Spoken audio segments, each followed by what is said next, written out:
Ladies and gentlemen, welcome to the Court Martial Podcast. Introducing your host for this evening first. He is the host with the most from the West Coast, the Bay Area Brawler, Skyler Greenberg. And his partner, he has colonized, energized, and revolutionized the podcasting wrestling world today. Your Colonial champion, Sean McCarty.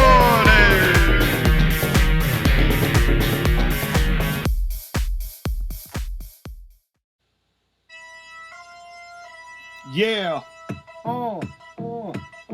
You see, it's time for Sky and JoshAgeddon to get here. It's the Court Martial Podcast and we make it clear. It's gonna be ACPW and the NWL. And we just hit in Wrestle Festival. We just be rocking out. We doing this locale. We doing this friend globally. It's the locale. You got the East Coast with us and the NWL was West. Everybody knows that we are the best. And then there's the red-headed stepchild, the SWCG. You're rocking with my G, JoshAgeddon on the free. And then you got that Rain C, and it's, you can't see the general manager, cause it's John C. Nah, ha, ha, ha, you think I'm rolling? You think I'm rolling? You think I'm bowling? You think I'm Kenny Bowling? I'm not Kenny Bowling, my name's not Kenny, I'm not Omega, you rockin' Raiders, you know I'm not in a hater, you know I'm not hating, rockin' in, I don't pace it, I just do it and pace it, everybody be hating, I just be smackety dap on the rapidy rap, I just smackety dap, I just smackety dap, and I just flappity flapping, look at my flapping, you know, I just rapping, you know, I'm just capping, you know, I be slapping, you know, I slap all these motherfucking bookers aside. You think that Tony Khan is cool? I'll make it my bitch all night. I'll be like, wham! Look at the booking you cannot do. Look at the booking you cannot do. Cause I am clearly better than you. I've got this better than you can ever could. And you just getting toys for your action figures. Rocking you are a big old, nope. Not saying it, not saying it, not saying it, not saying it, not saying it, not saying it, not saying it, never would say it, not saying it, not saying it, never would say it, not saying it, not saying it, not saying it, never would say it. Do you know what I mean? I do. It's White Knux in the building, and we just know very feeling. Now, if you're listening, wait for Friday, cause AB and I are gonna give you a ride of your life, cause it's just Mixed Bag 2. It's coming out November 18th. It's true. If you give it a listen, and you will hear the reverence, and I know that the people gonna be snorting that pepper I chew. But seriously though, you should listen to. Oh, we're gonna get the start over. Great. Here we go. As I was saying, you listen to Mixed Bag 2 November 18th. That's how we waiting. Don't be hating, because it is a sequel to the Mixed Bag album I put out 4 years ago. It started with a reach in the bag from a merchant. Good things, then bad, then good, then bad ain't working. I'm like, where the hell's that merchant? What he doing to me? It's all for free. I don't believe that shit, G. There's always a catch, there's always a consequence. You rocking it in the fence, you know I'm much on the fence. I'm beating the fun and I'm on defense. I go and I just tackle you for a sack. You know that I'm just gonna eat your ass up like a snack. And then I wait, and then I keep moving on. And 4 years go by, I lose the bag. I'm like, oh well. But then my boy AB finds the bag, and now Mixed Bag 2's what happens after that. God dang. November 18th, and listen to the rest. Look for White Knux, WHITE space Knux, or ABIZZLE on SoundCloud, Spotify, Apple Music, anywhere that you want it, you will get it, cause we all over the world, and we take over the world, and we know that if you want to join the revolution, you will click a like, and share, and subscribe, and do this on the line. I don't lie, this is the promo for Album 2, Mixed Bag 2, coming straight from us to you. And now let's start the Court Martial Podcast. Unless you're last. And if you're not first, you're last. But I'm not gonna say that cause I'm about my past. I'm future reppin', AB White Knux future reppin', and ACPW and NWL steppin'. And that's how you listen today. It is the season 3, episode 11. Hey, I mean 10, season 3, episode 10, season 3, episode 10. You know I do not pretend. I just come in with these bends. You know my rhymes will preset. You know I cannot resist. I just be rock and roll. Now I'm gonna invite these people coming in. Here we go. Start a call. Start the call, start the call, start the call, start the call. Hello, choke me hard, choke me hard. It's a Lashley, choke me hard. It's a Lashley, choke me hard. Hello, Skylar Greenberg on the call. I'm waiting for JoshAgeddon. Where the fuck is JoshAgeddon? Hurry up, just JoshAgeddon. We got packets to be stepping, and Skylar's rap's gonna be better than this. It's gonna be better than this. Skylar's rap's gonna be better than this. And JoshAgeddon, the shit is here, and he's here, and it's all these acclaimed, and they claim to be famous, but they're eating Popeye's chicken, and I'm also eating chicken and a Pop-Tart, bitch. Now, JoshAgeddon, drink another monster, bitch. What's up? That was hot. That was hot. Jesus. Hello. How are you two doing? I'm good. I got nothing for that one, okay, man? You don't need nothing for that one. I'm carrying the rest of the whole thing. That was a whole plate. Yeah, big old plate. I'm like a waiter, big old waiter. Not looking at the tray. You look at the tray, flops over, can't do anything with it. And a little ditty called Waiter. Waiter! Crash. Why do I always get the nuts? Yeah. And that's what we're doing today, folks. All the deep cuts. And welcome to the Court Martial Podcast. You have heard quite a lot here to start this show off. It is just, we're having a fun day today. These guys didn't even know what's going on. I know what's going on. They now know what's going on. As wrapped before, ACPW versus NWL Season 3, Episode 10. Huge show for Skylar, NWL's Wrestle Festival, and I've got the build up to my main show. But we are not alone, because I am your Colonial Champion, Sean McCarty, and of course, I have to pass it off to the co-host before we get to the peanut gallery, who is not eating peanuts, but might be eating that, or drink, well, he might be eating the monster can too. He might just be going straight up feral, turning into one for as many monsters as he's had. But we're not talking about him. We're talking about the man of the hour, the man with the power, too sweet to be sour, the proprietor of the National Wrestling League, and my good friend and compatriot and healthy rival in this series, Skylar Greenberg. How you doing, buddy? I don't know about healthy rival, but I do want to beat your ass. It's good to be here today. What did you say you just want to do to my ass? Beat it like a drum. Can I join in on that action? Show the one to Orton with the midget with the jelly beans. No, hold on just a minute.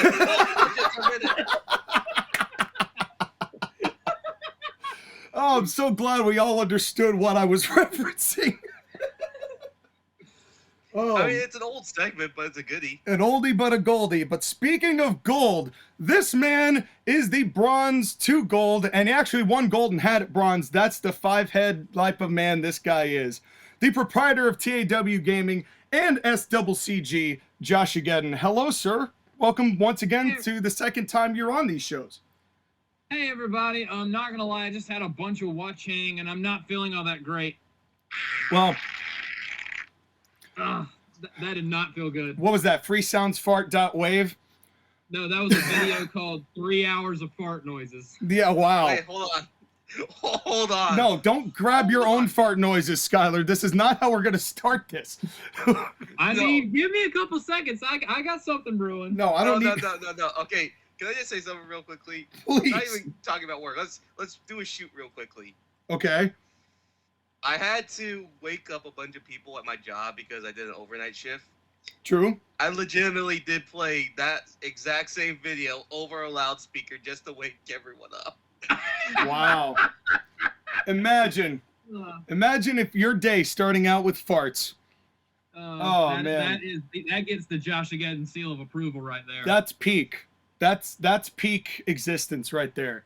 You know what? Yeah. I might have to set that as my ringtone when I wake up in the morning. Good morning, Sean. Yep. I mean, that's basically Tony. Oh God, turn it off! Well, we're not here to talk about taking dumps. We're taking dumps on wrestling booking by doing our good wrestling booking. That's what's happening We're not today. talking about AEW. No. Hold on, can we talk about WWE for a second? I suppose. What would you like to talk about? Gentlemen, about 5 months ago, I started something called the World Cup, right?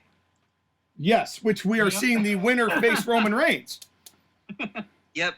And did I not make it one of the biggest events of my year calendar? Basically spending almost I spent half the year hyping it up, getting people ready, excited for it, and then paying it off with multiple storylines happening at the same time, right?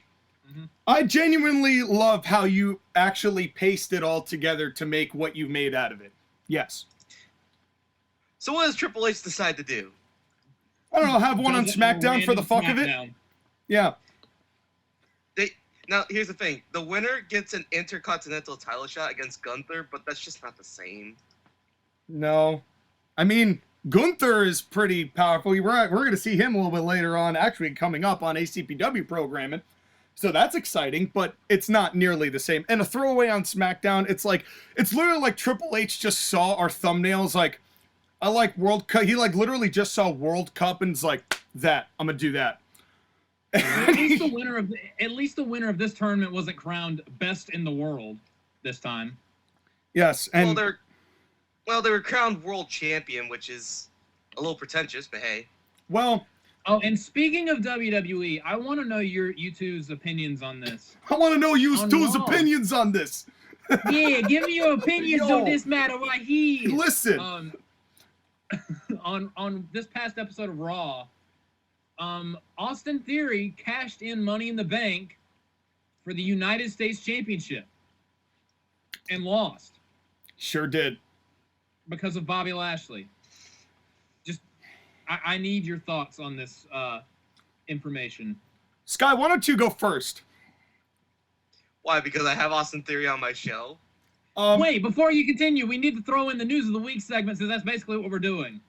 I'm not doing the intro. You just got a whole bunch of raps to start this. You don't get an intro this week. Okay. Dun dun dun dun dun dun dun dun dun dun dun dun. Bow bow bow. Bullshit. Honestly, just bullshit. That's been your News of the Week, folks. Thanks very much for the segment. Let's move on.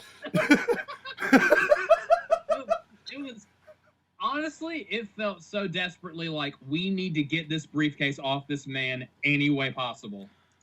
Which I don't get because they literally have an entire year to do something with him. You know what? You know what my honest take is on this? I think Triple H sees Triple H in Austin Theory. But he sees Austin Theory as 1996 Triple H. The one who got completely bob-squandled and beaten to a pulp until the punishment subsided and he actually became a star. I think that this is a deliberate effort at saying, look, folks, it's not happening now. So don't get excited for it. Don't be pumped for it. It's not that we don't see the talent in him. Now, do I agree with the way that this was booked? Absolutely not, because this makes him look like an absolute twat sandwich. But Yeah. I don't necessarily think it's because they've given up on him. I don't necessarily think that he's pissed anyone off in the locker room, because it seems like I don't see the life leaving his eyes as someone who's getting buried. I almost feel like Triple H said to him, look, Vince wanted to shoot you to the moon, and that's just not where we're headed at this moment. I'm not saying that you are not going to get that spot, but we need to cool this down so we can build this back up. And now we have the additional story of the company buried the shit out of you before you worked your way back up to the top. I think this is deliberate. I don't think this is necessarily any indictment on Austin Theory on Triple H's part. I want to see how this plays out, but it's going to take some time. But another adverse effect of this is now we know that we can turn in the Money in the Bank briefcase for secondary titles. Which isn't the point, because literally every time they do Money in the Bank, it's for a world title shot. But It kind of lessens Money in the Bank. And really, when you think about it, though, is that not kind of the point of it? Hear me out. We've heard from Triple H over the past several weeks or so about changes to what they're doing with formats and gimmick pay-per-views, yada yada, jablonski. And what I personally think is that this is Triple H going, look, I don't want to diminish the gimmick, but I don't want this gimmick to be a pay-per-view anymore, or premium live event, or whatever the fuck. So what I'm going to do with this is I'm going to lessen it, and we're thinking about putting it on WrestleMania anyway, so it's not like we're getting rid of it, but we want people maybe not to hold it in the regard that they currently do, so that when we change it up and make it more important over time, people will respond to it better. I am grasping at straws here. You are very much grasping at straws. But I'm trying. Because I want to believe that Triple H really doesn't have any animosity of any of these things in that regard. I just think that Triple H is so hard trying to not necessarily wipe Vince's shit off the map, but definitely basically complete plastic surgery facelift what he wants to put primarily as a forefront. And I don't think Austin Theory or Money in the Bank are things that Triple H wants going forward at this moment. All right, I guess it's another one of those things where we're going to have to see how it develops. Yeah. And you know, it just concerns me because this is the type of talent that you would think you will want for the future. A young guy who gets the business pretty well, takes it somewhat seriously, and is already talented at a very young age. Well, what scares me about this whole thing and makes me think that I am maybe off base on this, and if I am, I will be the first to say I was 100% wrong. But the amount of airtime Johnny Gargano is getting in comparison to someone who has all of the tools like Austin Theory does. And I don't hate Johnny Gargano, but in comparison to what both have longevity-wise, who are you going to invest your future in? Probably Austin Theory. Probably also, Austin Theory. On that point, Johnny Gargano, since he's been on Raw, has just been in random miscellaneous matches, a somewhat sort of feud with Austin Theory that they already blew off on their match on Raw a couple weeks ago. So Gargano's not really been doing anything. And it's kind of made me go, well, Gargano's here. Yay. But I think that's also a side effect of Triple H trying to bring back so many people. You can't make everybody feel important. And as much as I love Johnny Gargano, he has a ceiling. Yeah. And that ceiling Yeah, it's about is 6 mid-card. foot. That's not... Wow. Sorry, couldn't You help it. motherfucker. Couldn't help it. I mean, it's so good, I'm going to give you credit, but damn it, motherfucker. Thank you. But yeah, that's the thing is that Gargano is a mid-card guy, and that's not anything bad. It's just, No. you know that Austin Theory has a higher ceiling. He's eventually going to be in the main event, hopefully, if he rounds out everything. I also just wonder how much of it is a punishment saying, listen, if you were a Triple H person, you're not going to get the treatment that Triple H is going to give compared to a Vince person. And that's... I mean, we've seen Lacey Evans become a nothing. Well, like she was something prior to Triple H turning her into nothing. But I understand your That's the point. thing, that Vince wanted her to be something. Well, Yeah, because she's blonde. well, here's the thing too. You're not wrong. No, you're not wrong. but here's the thing too. I don't necessarily think in Austin Theory's case that I would be more suspicious of Triple H being hard on Lacey Evans because Vince just was doing whatever with her and Triple H just may not see it. I think it's possible that Austin Theory might have been believing his own hype. Because he's, 25? I had a big ego. I still have a big ego. I'm 29, I still have a big ego. That's why I'm doing this podcast and leading the two of you around. So I wouldn't be surprised if with Vince having that much faith in Austin Theory and having him participate in egg selfies and whatever other frog-throated Vinceisms we saw in the last few months between Vince and Austin Theory, it's possible that Theory may have gone to Big Head and Triple H needed to humble him, and this is the way it's happening. We don't know. And we won't know for some time. Shouldn't he break his back first before he makes him humble? Well, this isn't Hulk Hogan we're talking about at the Pontiac Silverdome. Also, Sean, since you're leading me around, are you going to get me a new leash for my birthday? My birthday's coming up. Only if you're a good boy. He wants to be a bad boy. Shall we move on to the task at hand here? I feel like this is a good time to transition. So hold on. Does that make Joshua the Dominik Mysterio to Sean's Rhea Ripley? Fuck yes. I mean, if I were to... Wow, this is going to be a very strange thing to say. If I were ever to be a woman, I'd want to be Rhea Ripley.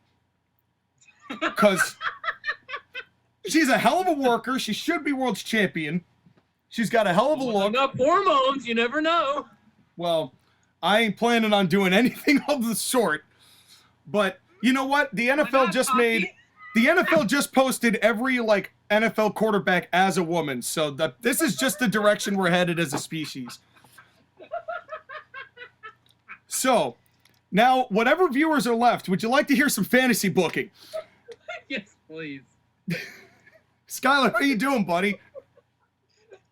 I'm just dying over here. I feel like right now you're Brian Last as Jim Cornette continues to dig a hole and he just doesn't want to say anything to incriminate himself.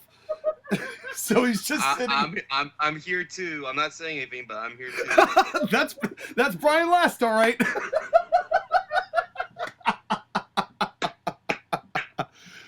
Oh my word. Ladies and gentlemen, are you having as much fun as we are? Okay, I think I'm good. I hope so. This was great. All right.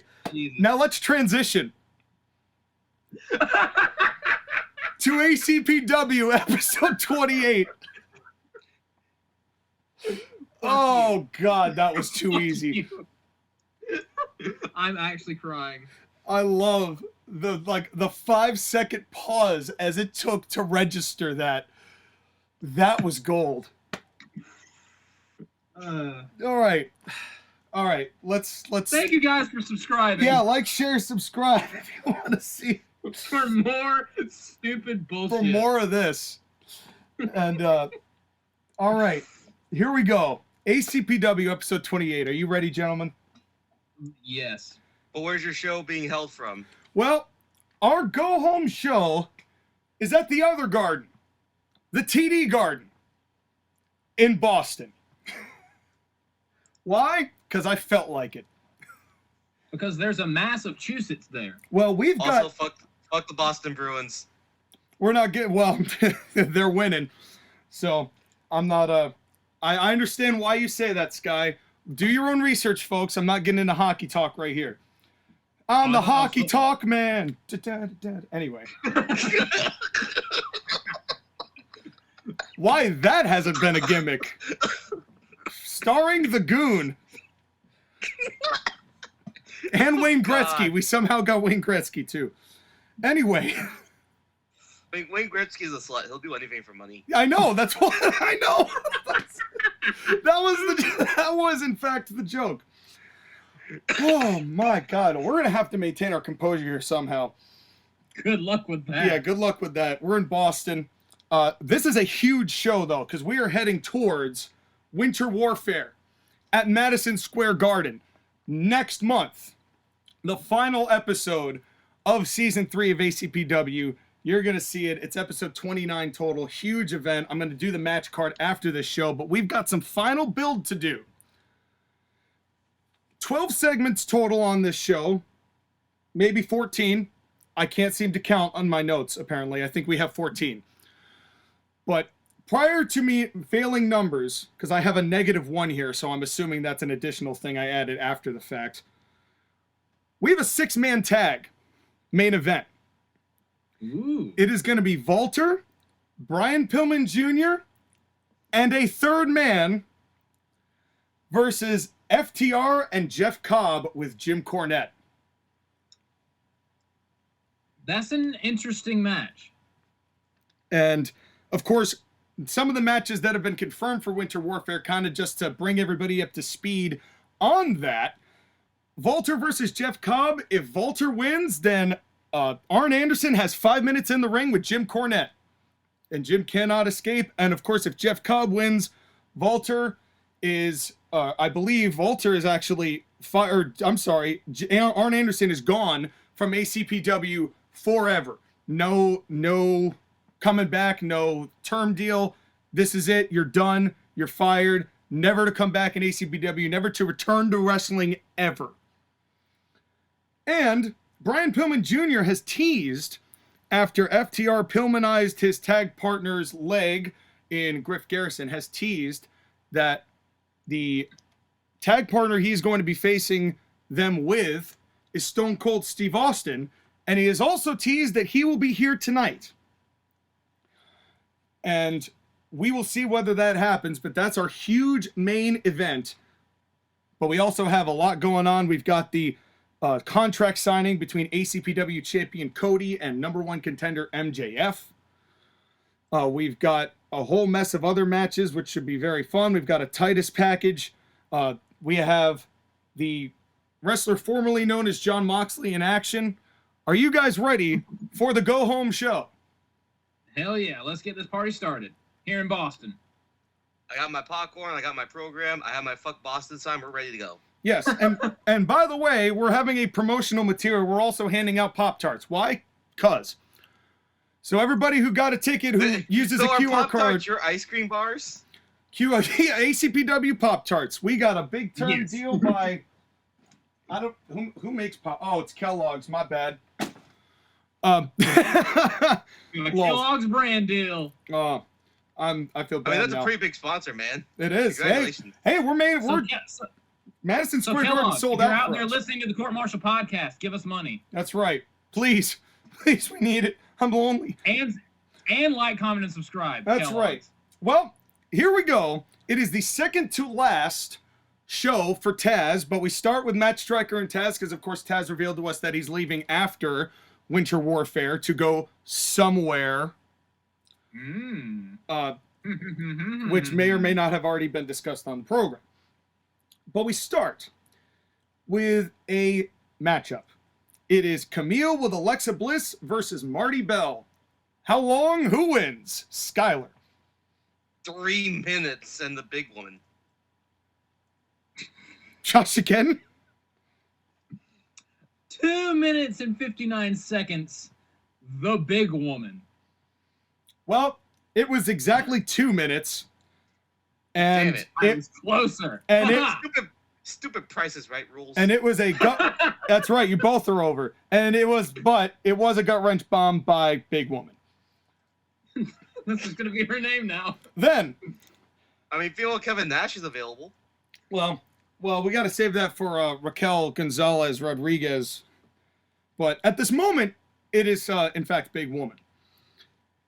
Anyway, so Kevin Kelly gets in the ring and Alexa Bliss is there, and Kevin Kelly says, Alexa, you and Camille in a tag match, we have gotten word from Camille's bomb outside the ring last week that caused an over-the-top rope disqualification, that Mickie James is actually in a very, she had to be helped out last week. We are now finding out that a number of injuries she sustained, including some nerve damage in her back, and they are still trying to figure out whether she'll wrestle again. But I wanted to bring this up because that was a decision that you both made. How do you feel about that? And the fact that Serena Deeb says now that she is going to be out to get the both of you. And Alexa Bliss goes, Boston, Massachusetts. Oh, man. It's really sad, Kevin, when between the three of us, we have more teeth than the entirety of this arena. Oh, you suck, you suck, you suck. I remember from a time when I was just a little girl that Mickie James was my idol. I worshipped Mickie James, who she was, what she represented to myself. But I got here and I looked her in the eye, and she was a woman who didn't deserve her spot in this company. And I'm thankful that Camille finally made her understand that she is just too far in the past to be hardcore or country. Because get used to it, Mickie. 2022 is about the 5 feet of fury and the... How tall are you? And Camille just looks at Alexa Bliss and just shakes her head no. And she's like, well, regardless. Serena Deeb, I looked into Serena Deeb's eyes because I idolized her too. Because of what she stood for at a time when there were divas. She was a woman's wrestler, and I respect women's wrestlers. But then I looked her in the eye, and I see just what's happened to Serena.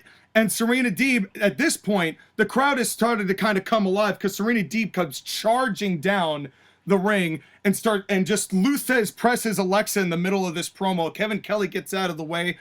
Camille kind of rips her off, and then, it's a fight. But Serena Deeb ends up getting the better of the two and actually drop kicks Camille like up and over the top rope, and Alexa Bliss rolls out before Serena can get to her. Camille kind of pulls her out and carries her and, cradles her like Braun Strowman did. And, Kevin Kelly is on the side of the ring, and Serena Deeb kind of ushers him over, and Serena says, Alexa, Camille, you two ruined the career of one of the best women's wrestlers in history, and you think I'm going to take that sitting down? You ruined a career. You injured one of my best friends, and now you're getting an ass kicking. I've done everything for this business. Shaved my head, got humiliated, gotten fired, came back, but I will make you pay, I will make you tap, and I will make you suffer, because there is no spot like the Serenity Lock for people like you. I'm going to kick your teeth in and laugh when you have fewer than these people in Boston, honorable people in Boston. And I don't know how I'm going to end this promo, but maybe she just had takes a shirt off, but reveals an overshirt, and it's a Bruins logo because fuck you, Sky. And the people in Bruins and the crowd cheers because it's a Bruins logo. Camille and Alexa Bliss are a little upset. But Serena Deeb with a fired up promo, and that now we are going to see whether that will eventually lead to a match at Winter Warfare, but we'll talk about that when we do the card. But obviously Serena still getting revenge for Mickie's potential end of her career here with some fire that puts the babyface back on top and the heels a little bit more distant. Your thoughts?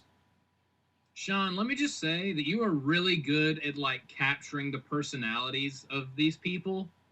Because I can clearly see Alexa Bliss, especially the little, how tall are you, Camille? No answer. Whatever. That is totally something Alexa Bliss would do.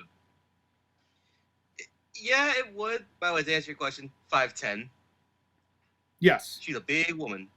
Oh, thank you. See, I knew Sky would actually give me the proper answer. But no, it's the perfect way to use both of them, and you need to have Serena Deeb. If she's going to be important, she has to, have that fire, have that energy. She really needs to break out and really come out on her own, and she is doing that, and I'm glad you're doing something with her with that. Well, it's more than what Tony's given her, whether she's injured or not. Nothing. Yeah, which is 0.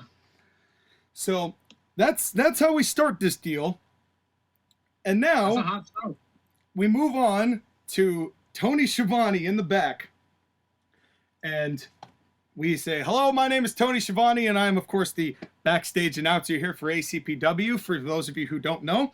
And I am here with a man who surprised a lot of people last week and is here, and just from the look of him, he might have had a 5-hour energy or two, Adam Cole. And you see Adam, he's energetic, he's excited, he's, you can see it Adam, to be honest with you, I haven't seen this kind of fire from you in some time. What's the occasion? Adam Cole says, it's funny, Tony, how just it takes one moment to turn your entire life around. Because there was a moment where I was weak. I lost my friends. I lost the respect of my wife. I had lost match after match after match. I lost to a blow-up doll fighter. And I had to look myself in the eye and wonder what I was doing with my life. And I contemplated, and you were right here when I did it, I was thinking of leaving this business.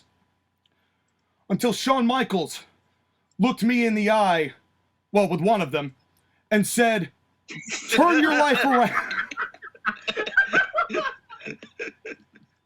Sorry, I couldn't. Jesus Christ. Shawn Michaels looked at me with 1.5 of his eyes.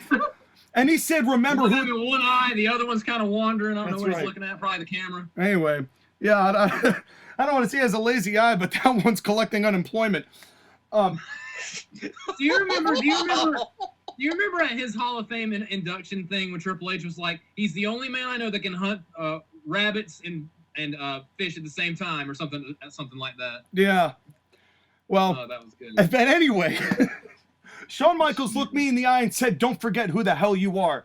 And I had, Tony. But now I've got it right in my mind, because the fact is Adam Cole knows that Adam Cole is the one that made wrestling's finest the finest.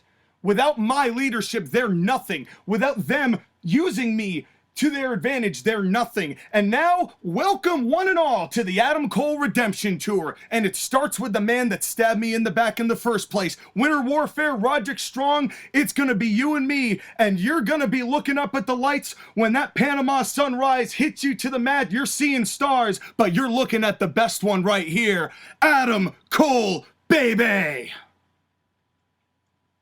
Generic poor music intensifies. Oh. And Tony goes, well, and Tony is like, well, I don't know why Silicon Valley showed up all of a sudden, but we're gonna bring it back to Matt Striker and Taz. Adam Cole clearly fired up, and a man on a mission. Let's get back to you two. Your thoughts, Sky?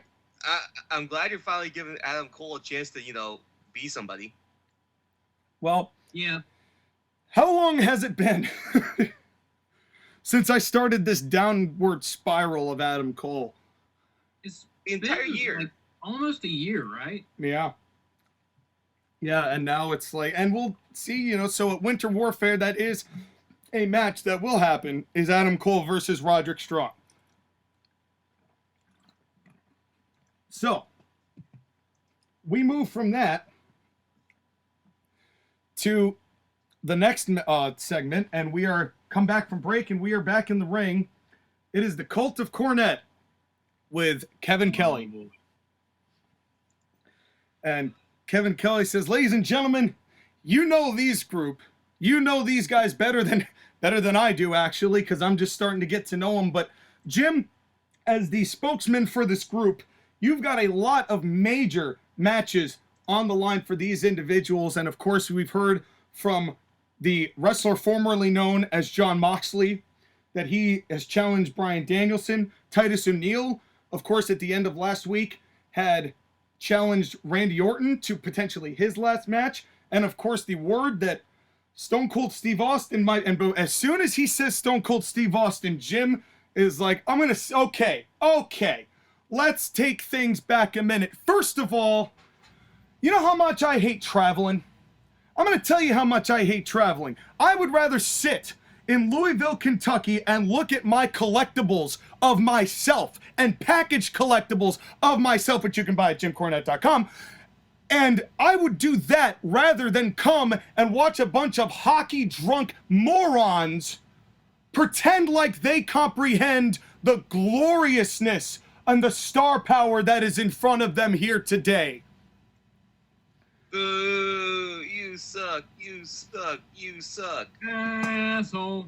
It's really sad. It's really sad when a man who gets his triceps ripped open and has to leave this company has better socks than the ones in Boston. Think about that for a second. I'm insulting your baseball team. Baseball. Do you understand? But you know what? Never mind. Because I don't need to worry about them.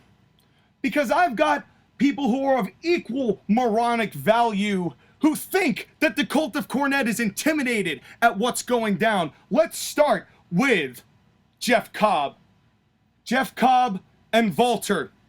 Arn Anderson, you have a very annoying habit of finding ways to stick around where you're not wanted.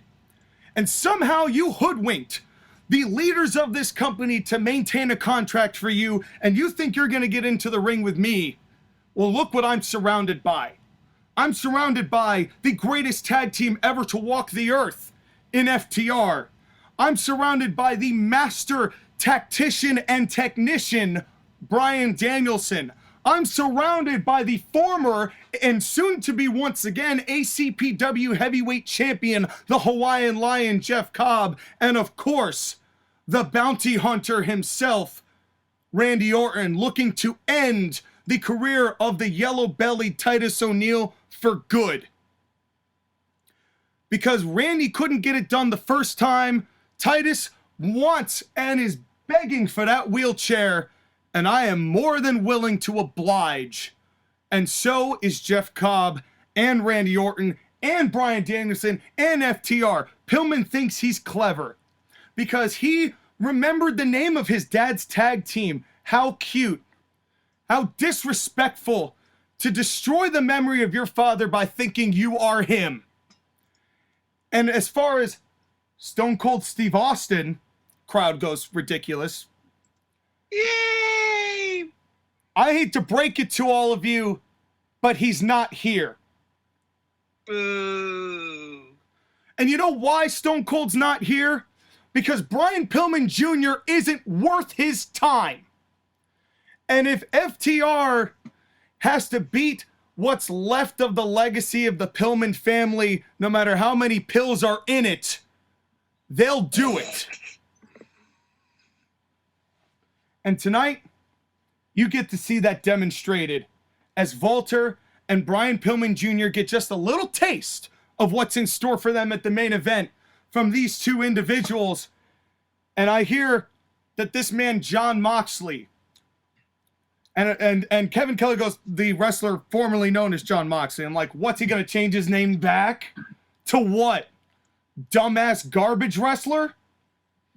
Bryan Danielson is a man of class and integrity, so much so that I'm going to let him tell you. And Jim Cornette steps aside and lets Bryan Danielson step up and talk. And Bryan Danielson, with that shit-eating grin on his face, goes, you see, I don't think that any of you guys quite know just how many times I've been in the ring with Jon Moxley. I know what he's about. I've seen what he can do. And his best move is nearly falling out of the ring and coming back and getting lucky and clotheslining somebody. Oh, real scared. Oh, when you are octopus stretched and I make you suffer and I make you tap, you say that the one thing you need to prove is that you are a good wrestler. Trust me, no one who actually knows how to wrestle thinks you're a wrestler. So stop making a mockery out of yourself before I do it for you at Winter Warfare. And the funny thing is, I don't have to brag about it. All you have to do is watch. And Kevin Kelly goes, well, this is quite a lot of... and as it turns out, the wrestler formerly known as Jon Moxley is in competition next, but sharp words from the entire cult of Cornette as they head towards a major main event. Matt Stryker and Taz, let's get back to you.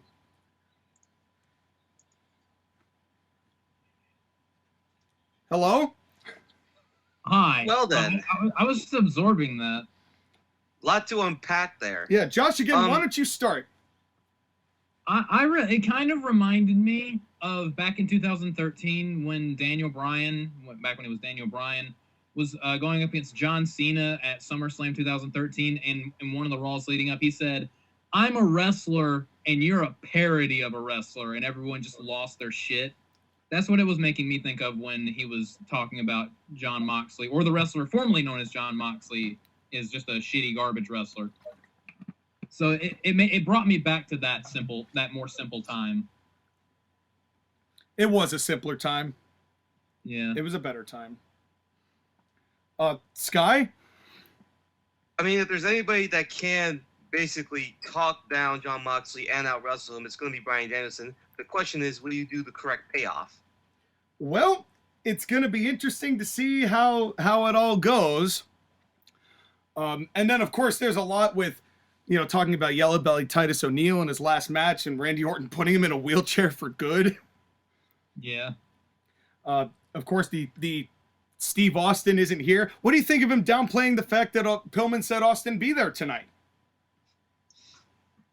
I mean, I like it. Dude, Jim Cornette, if he was actually like a manager and did a lot of promos on a wrestling show, he'd be a heat magnet. Like anything he'd say would get a reaction. Dude, he sits at home in Kentucky and is a heat magnet. Yeah. Yeah. Yeah. So Yeah, I liked it. It was good. It's difficult with gym promos because there's just so much to talk about. Because I've got so many different things going on at once and I have to address them all, but not do it so that it's a 42-minute promo like the opening to Raw every week. Yeah. So it's a hard balance. But now we're moving on to the match. We said it was next. Out comes Shorty G. And now through the entrance ramp and not through the crowd walks Dean Ambrose. Nice little change there. So he has officially changed his name to Dean Ambrose. I'm not going to lie. I'm so sick of him coming to the crowd. Me too. Well, because it takes forever.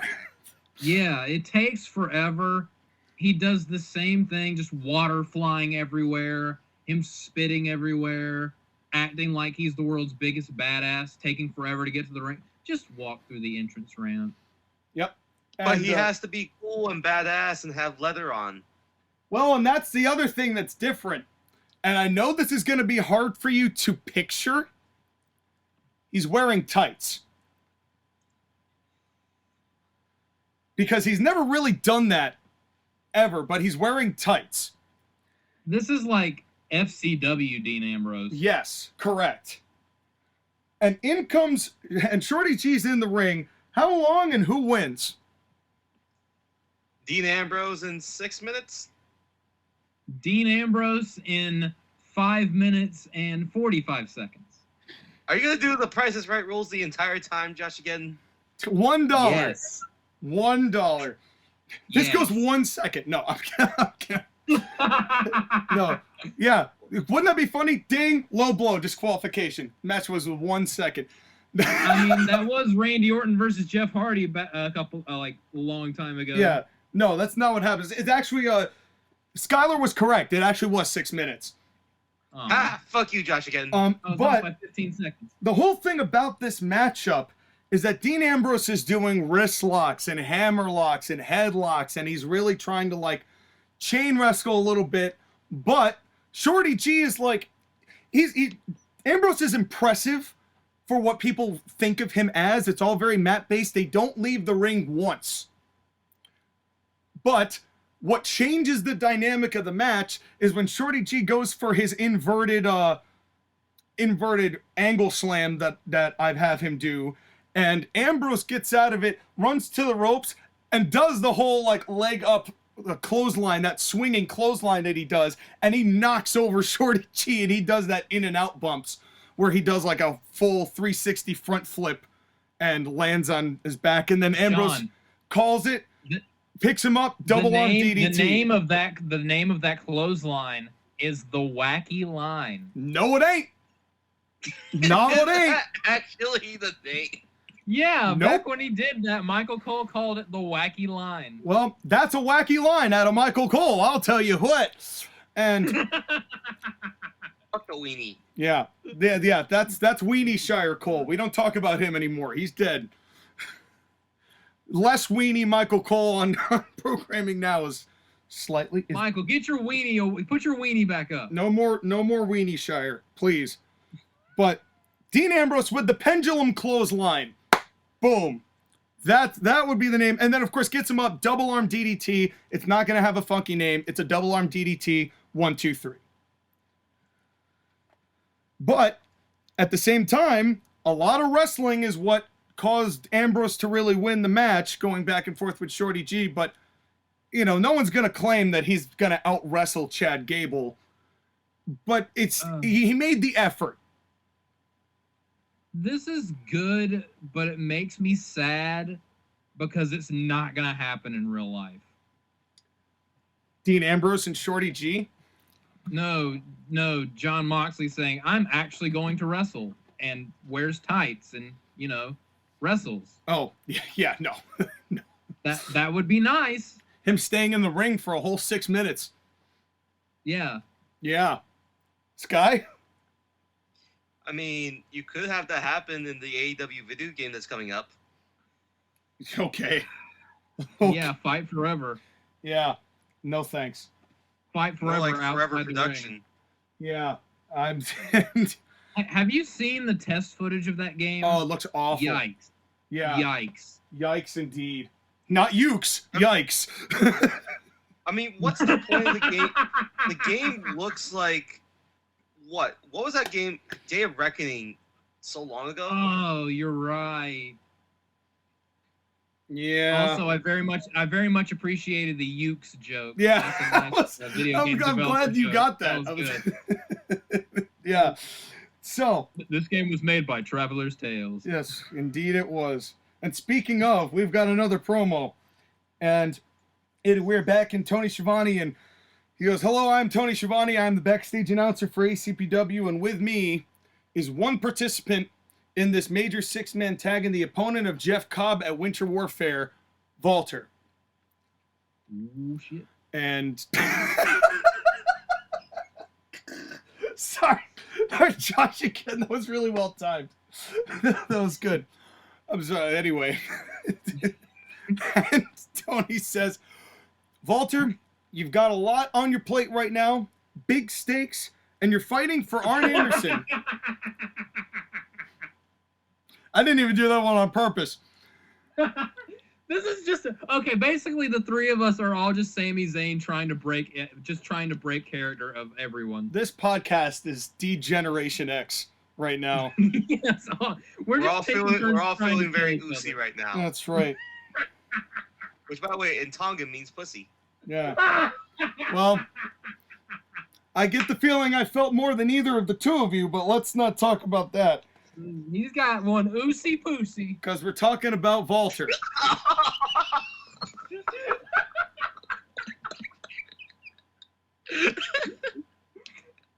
Sean, this is my favorite episode that we've done.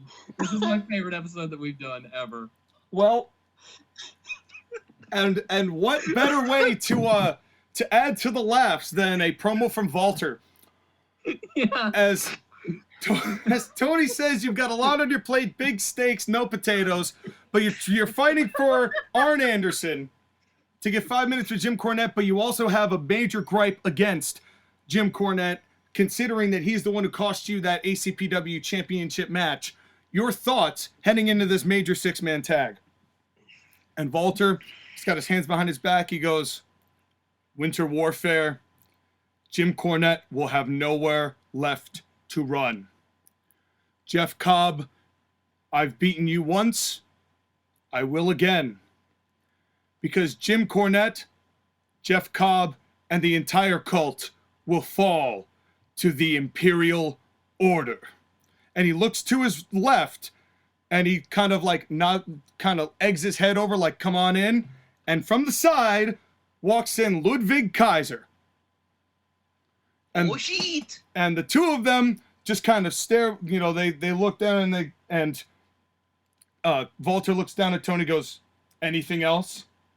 And Tony goes, no, I think that pretty much covers it. So Walter and Ludwig Kaiser, and I assume he's your tag partner tonight, and Gunther Walter, I'm getting WWFied. And he just nods, at Tony and goes, well, we now know the third man. Huge matchup coming up later up tonight. We'll get back to Tony goddamn, I can't speak. To, who am I? I am Tony Schiavone, the announcer. Tony has a brain aneurysm in the middle of this, apparently. He has to be ushered out to the back. Matt and Taz, let's get back to you. Taz is like, this is why I'm leaving to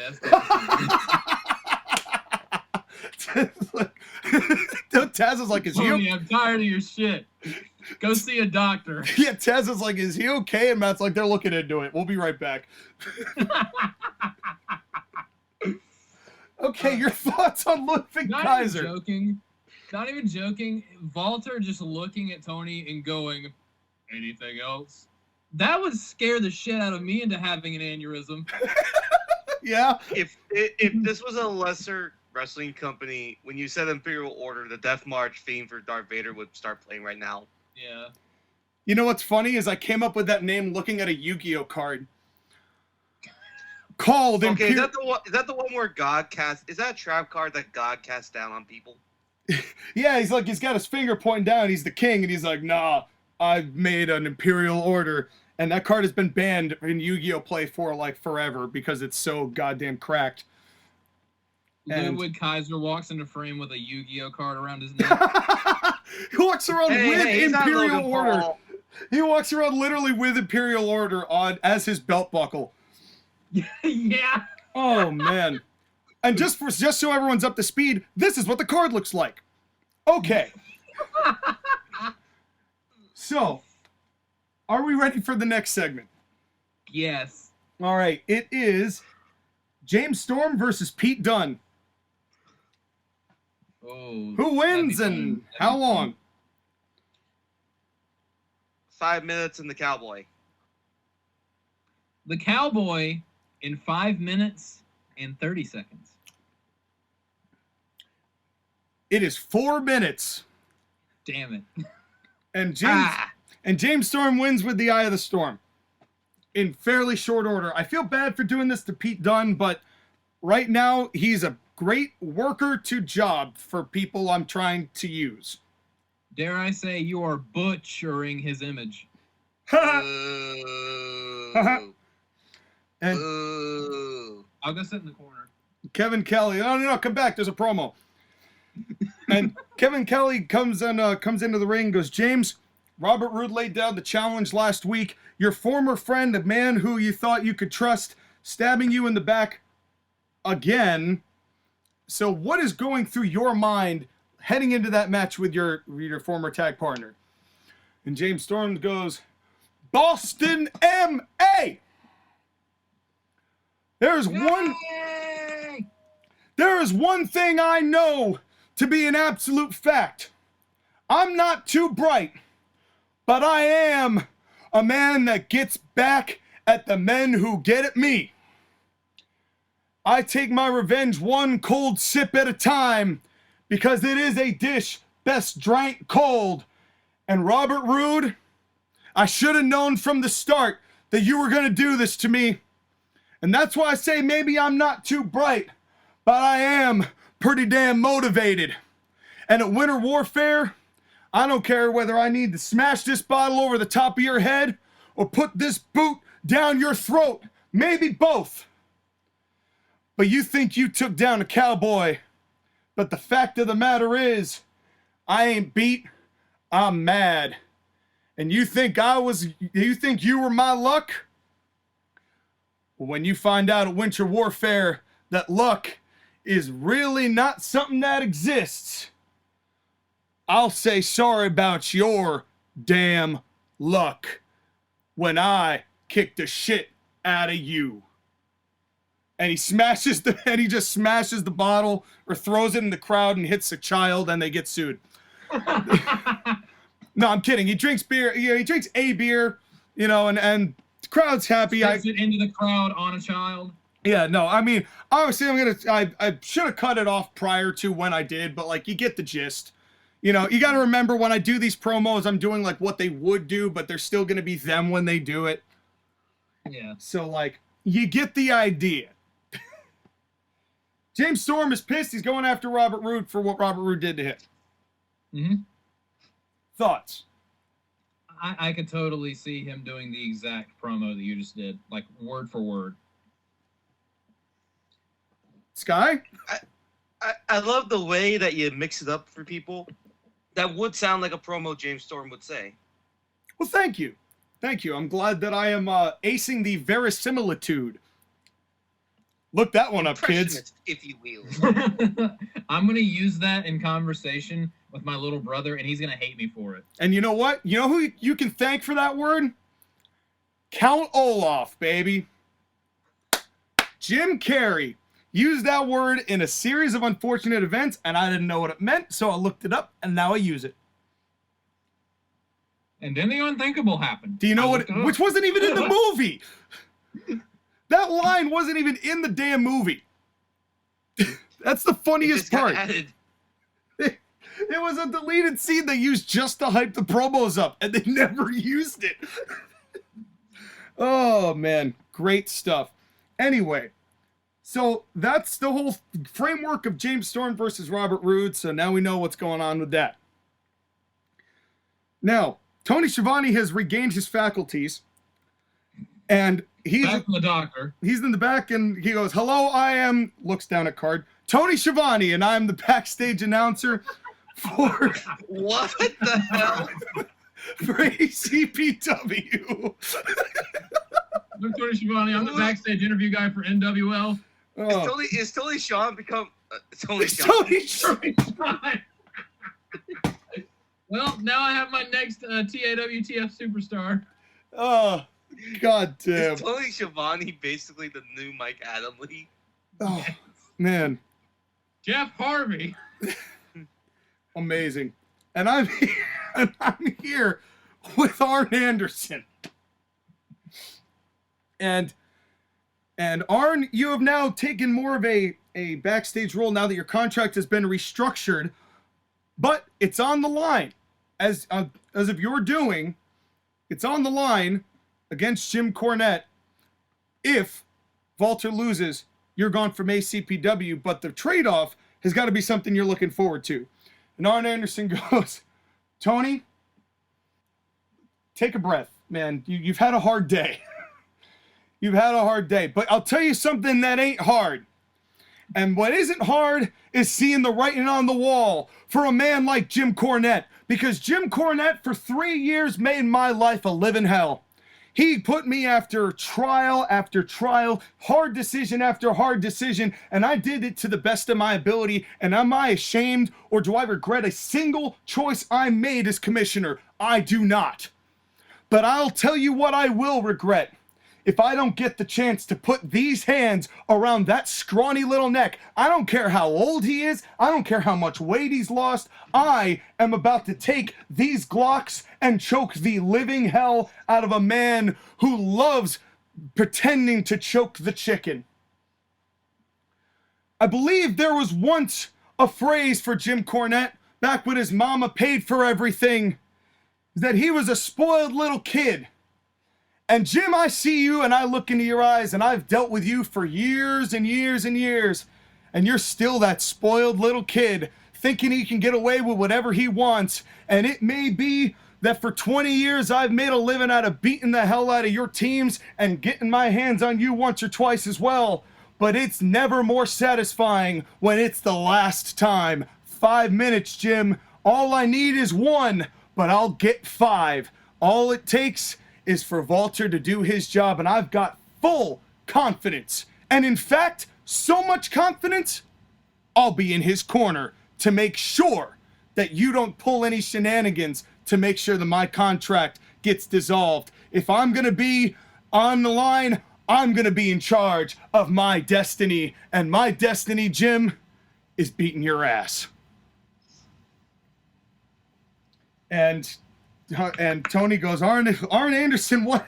So you clearly still got it, a man possessed. I believe what the children say is you are Glock Anderson. And Arn looks back, he's like, "You damn right."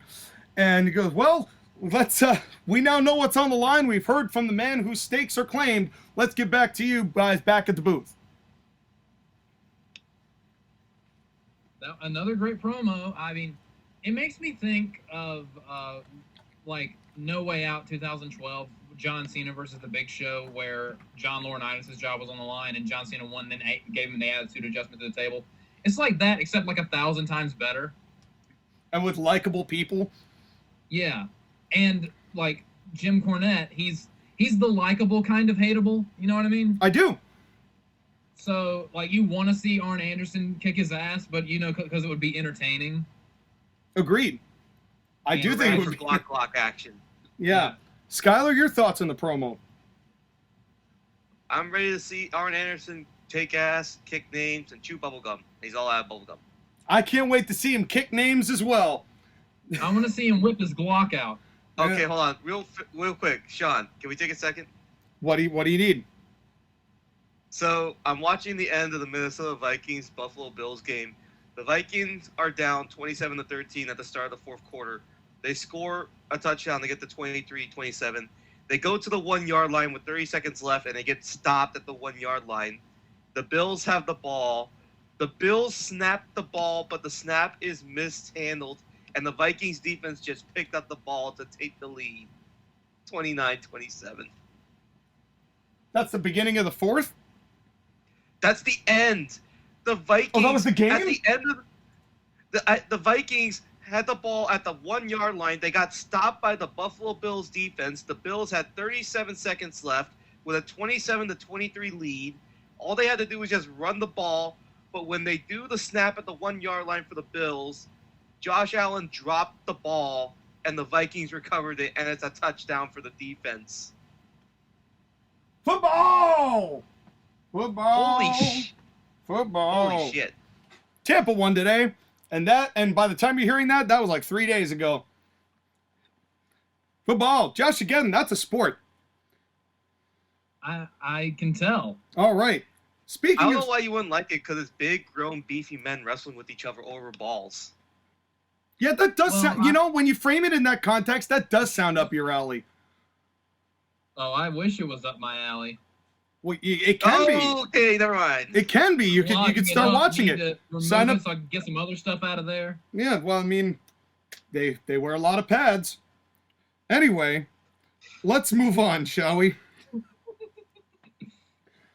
We have back to Kevin Kelly. And Kevin Kelly says, ladies and gentlemen, I am in the ring with the posse led by the #1 contender for the end. Once again is interrupted. The champion, Kevin.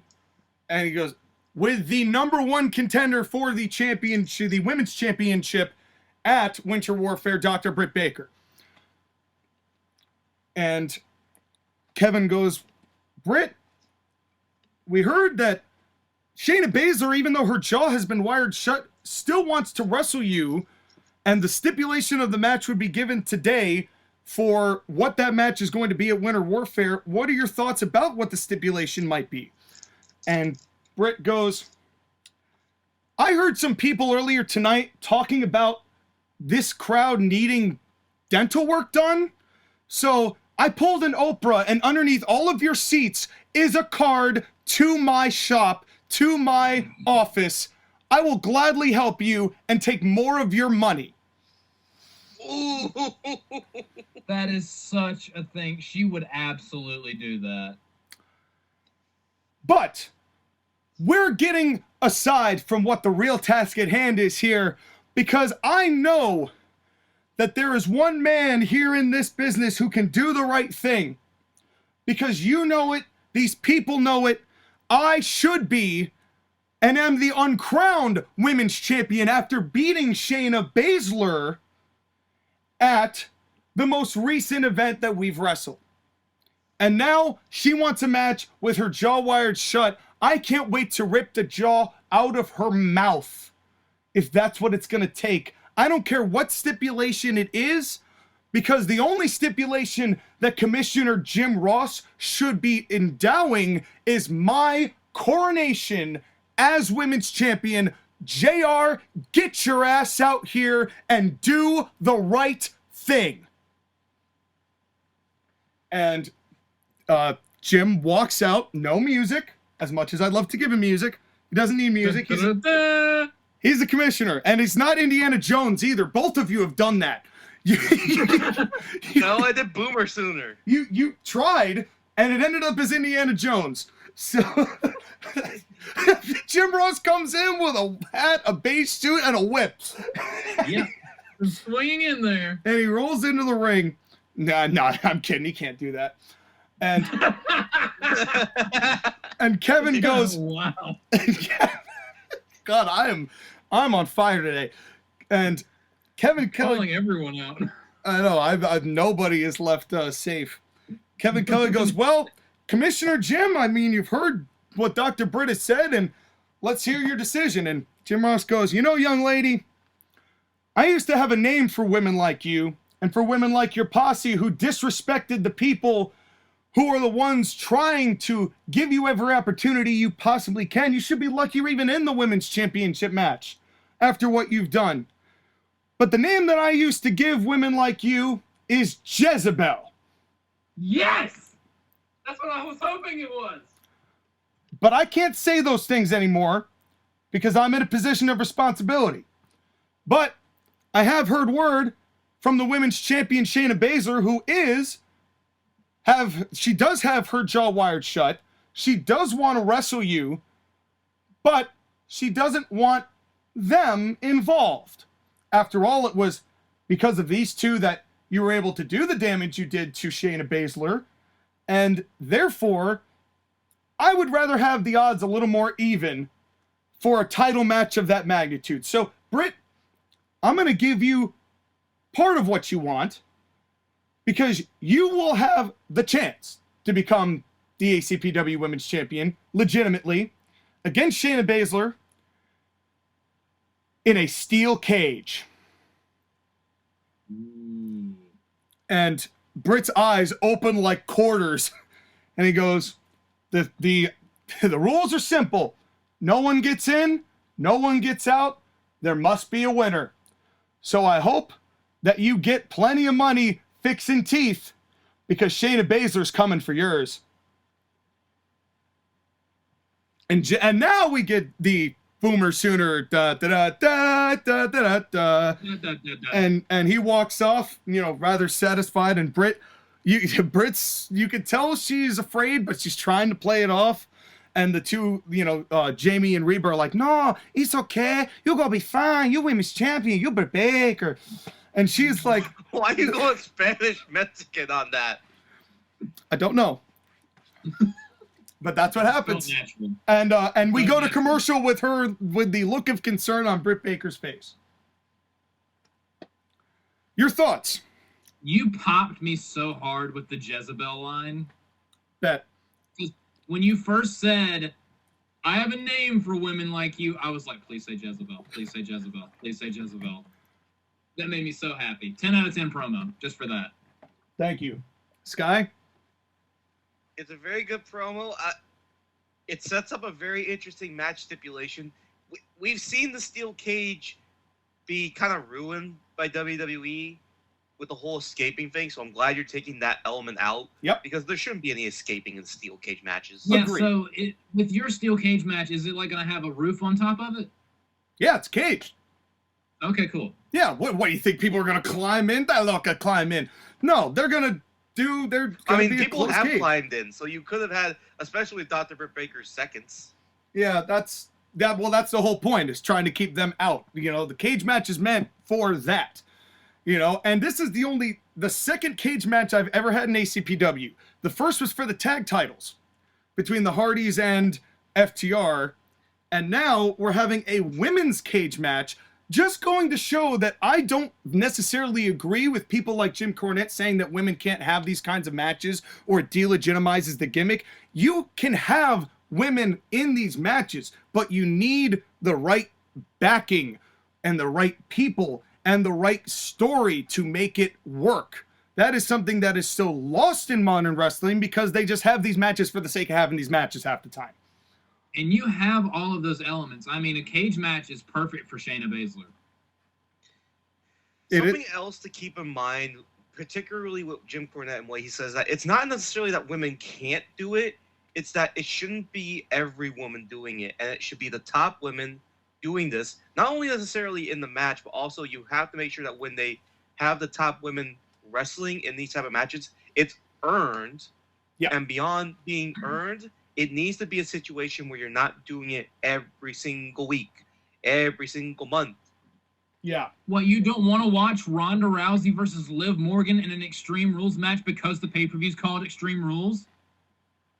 With a wiffle ball bet. Yeah. Yeah. That happened recently. And a choking fetish. Yeah. That happened recently. And we're going to move on to a match. It is the returning Briscoes versus Ford and Dawkins. Who wins? How long?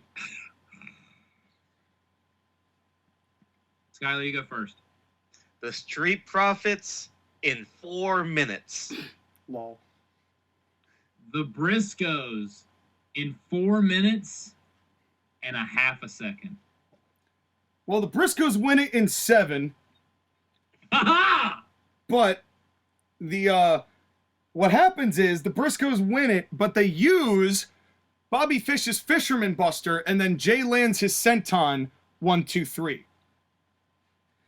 And so the Briscoes win, and then Kevin Kelly gets back into the ring with the Briscoes and goes, well, we heard the stipulation before Mark and Jay that you guys accepted of titles versus careers as Wrestling's Finest looks to end their 3rd tag team careers in as many title matches. What is on your minds heading into that match where you could very well win the tag titles, but your career very well may also end? Mark goes, Kevin, you are one of my best friends. I love you, Kevin Kelly. In fact, we got to invite this guy to the farm. You have to have some quality Briscoe bacon. You look like a man who likes bacon, am I right? He goes, and Kevin Kelly's like, well, I mean, I do like bacon. It's settled. You're coming over. Fact is, we got a lot of other things that the Briscoes are doing to where we stop wrestling. Do we really care? Not really. We go back to the farm, have some Briscoe bacon, invite our best friend over, Kevin Kelly. We have ourselves a grand old time. But these people, Wrestling's Finest, O'Reilly, Fish, we known you for many years. We wrestled you for many years. And there's no disputing why you two wear yellow. There's no disputing why. Because you're afraid of real wrestlers. You're afraid of real fighting. You take your underhanded tactics and you can shove them up your ass because we're going to put our boots up there and take those belts for our own. And if we lose, we lose. But at least we'll have some integrity, something you two will never have never have, and are going to get beaten into you. And Jay goes, bacon! And that's it. And they leave. And Kevin Kelly goes, well, you know, you can't deny the Briscoes are very unique, and they're fired up, and they're ready for their tag title match against Wrestling's Finest at Winter Warfare. Matt and Taz, let's get back to you. And before they go back to Matt and Taz, you could just hear in the background him just bacon! Going, bacon! Bacon! Yeah. Bacon! Crowd chanting bacon. The crowd so would chant bacon. Are you kidding me? Yeah. Briscoe We bacon! want bacon! Briscoe We You're bacon! getting Pop-Tart, Boston, shut up. Under the seats, a Biscoe bacon. Let's Briscoe get bacon-flavored Pop-Tarts. Yeah. They could. Surprised they haven't at this point. Give them some time. They just might. Also, can I just say, Yes. the Street Profits, jobbers, all is right in the world. I have loved using them as jobbers because that's all I see them as. Yeah. That's all they're good for. And that's all Yeah. they're good for. So Shitty then, and poopy. we get a promo from Titus O'Neil, but it's a VTR. He's not there. He goes, people of Boston, I wanted to be there tonight. Unfortunately, I couldn't make it, but that doesn't mean I don't love each and every one of you out there. Ooh. Ooh, ooh, ooh. I've got one more chance, one more night to get the revenge that I so desperately need. To get the closure, the period on the end of the Titus O'Neil sentence, a career that lasted far too long being on the underneath, and the only reason why I made it to the top was because of you. And now I get to take what last effort I can with what little neck I've got left and make sure Orton leaves without his. So at Winter Warfare, the final match, Titus O'Neil, one last time, this gator's gonna eat you up. Ooh, ooh, ooh. Ooh, ooh, ooh. And that's, Ooh, let the dogs out. Ooh, ooh, ooh. and that's Get the fuck out of here. So, simple promo, simple VTR package, but I wanted to make sure that he got some words in before we got to the actual show. Titus O'Neil's theme song should be Who Let the Dogs Out. Changed my mind. You know? I mean, he basically retired at this point, so I don't think it's going to happen. Yeah. Well, and because he's only getting one last match in ACPW, the time may have already passed for that, but we're almost at the end, folks. And then we got the big show, and I'm not talking Paul White. But we No, do it have was the huge show. It was the huge show. It's Big Show's dad, the huge show. But we do have Huge ass. We do it. Well, speaking of a huge ass, it's time for the world title contract signing. And Cody Rhodes comes out with, you guessed it, Katie Forbes. Of course she does. Madam Huge Ass. And MJF comes to the ring. And, of course, the table is set up. And Kevin Kelly is there. And Jim Ross is obviously presiding over the proceedings. And Kevin Kelly says, well, Cody, Max, we're going to keep this civil. At least we're going to try to keep this civil. We're going to hand you both the contract. You can take a look at it. There's one on both sides of the desk. You need to have both signatures on one copy. And we're both going to give you some time to say your final piece to each other prior to your World Championship match come Winter Warfare. Everybody understand? They both nod and goes, all right. We're going to start with the challenger. Max? And for this moment, we're actually going to let the microphone go to these two individuals, right? They're going to actually get to hold the microphone. That doesn't happen very often, but because JR is there and Kevin Kelly's still in the ring, you know, kind of overseeing, I'm going to allow it for this bit, okay? So MJF looks at it, signs the contract, puts it down, pushes it over to Cody and says, you know, Cody, it's so fitting. It's so fitting that the man I face for my first world championship is you. Because after all, you groomed me, right? It wasn't because of you, I wouldn't have gotten to the places I've gotten, right? That's what you said as you sat there on your high horse, putting that fancy-ass crown on your head and calling yourself the king. Well, you may be the king, but you look like a jester.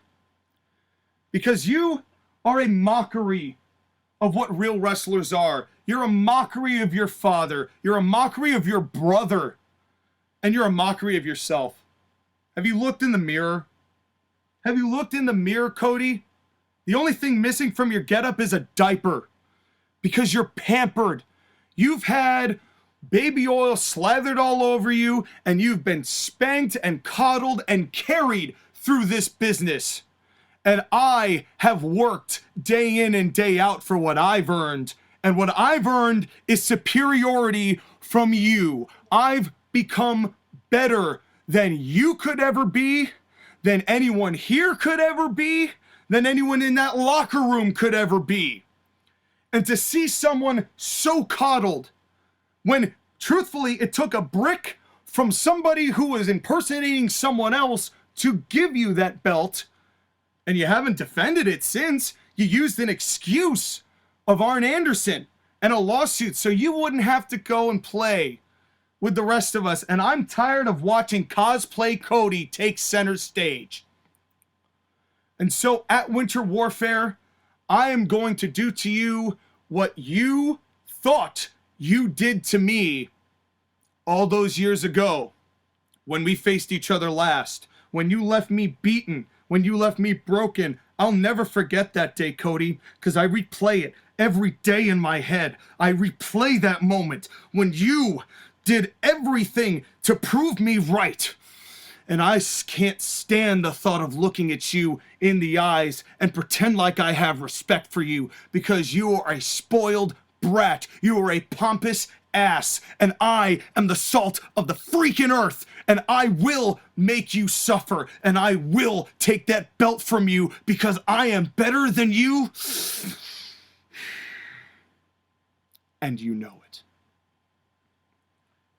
And he drops the mic in front of Cody Rhodes. Would you like to digest that before I continue? There were so many good lines in that. Like the whole jester thing, that would MJF is so great. And hopefully if he beats Jon Moxley for the AEW title, he can actually make that title mean something. That'd be nice. But yeah, that would be nice. But yeah, I if this were real, I would be all over this. Sky? This should have been the feud for the world title in AEW this year. Yeah, you're not wrong. Yeah. You're not wrong. A heel Cody who has forgotten family because he wants to be selfish and hog all the glory for himself. And MJF being a reasonable person.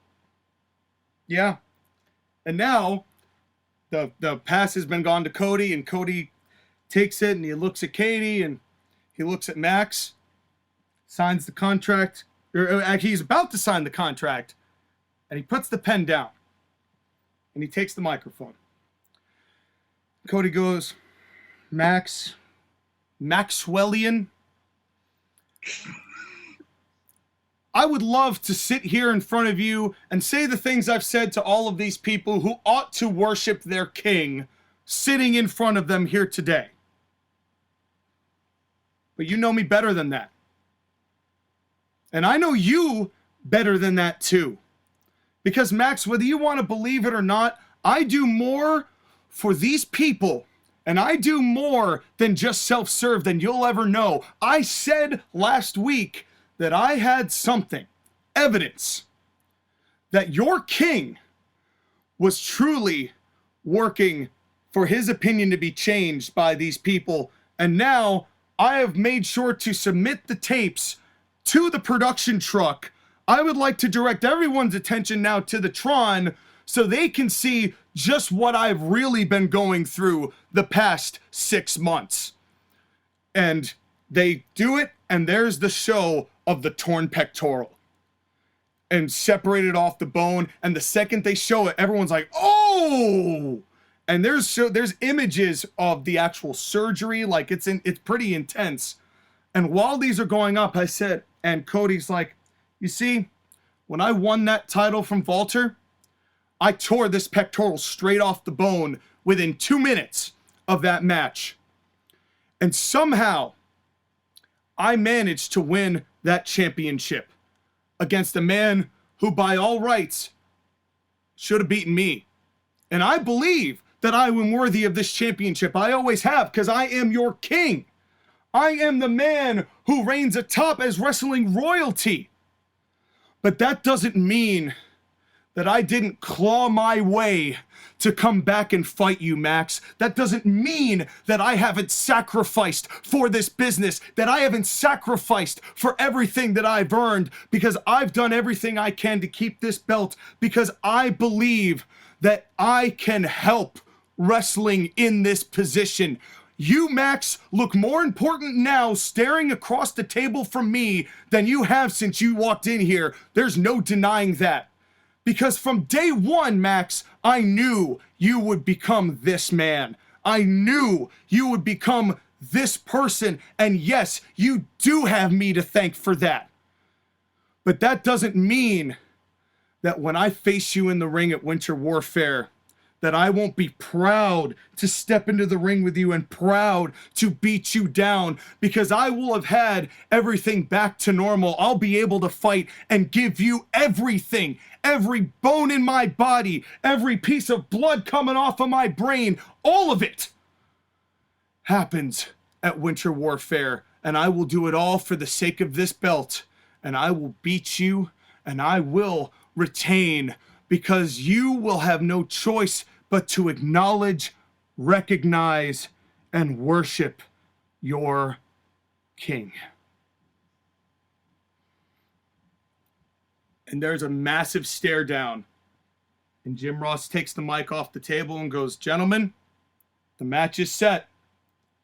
Cody Rhodes versus MJF, Winter Warfare for the ACPW Heavyweight Championship. It's on the line. We've got a huge main event coming up next. We'll be right back. Okay. Let me tell you why I really, really like this. Do you remember the whole thing? I promise this will make sense in a second. I'm taking a very roundabout way of why I like this. Do you remember when Sammy Guevara and Eddie Kingston got into it because Eddie Kingston was like, don't call me fat. Don't insult the person you're wrestling too much, because if they beat you, it makes you look worthless. It could sink your program if you insult them too much.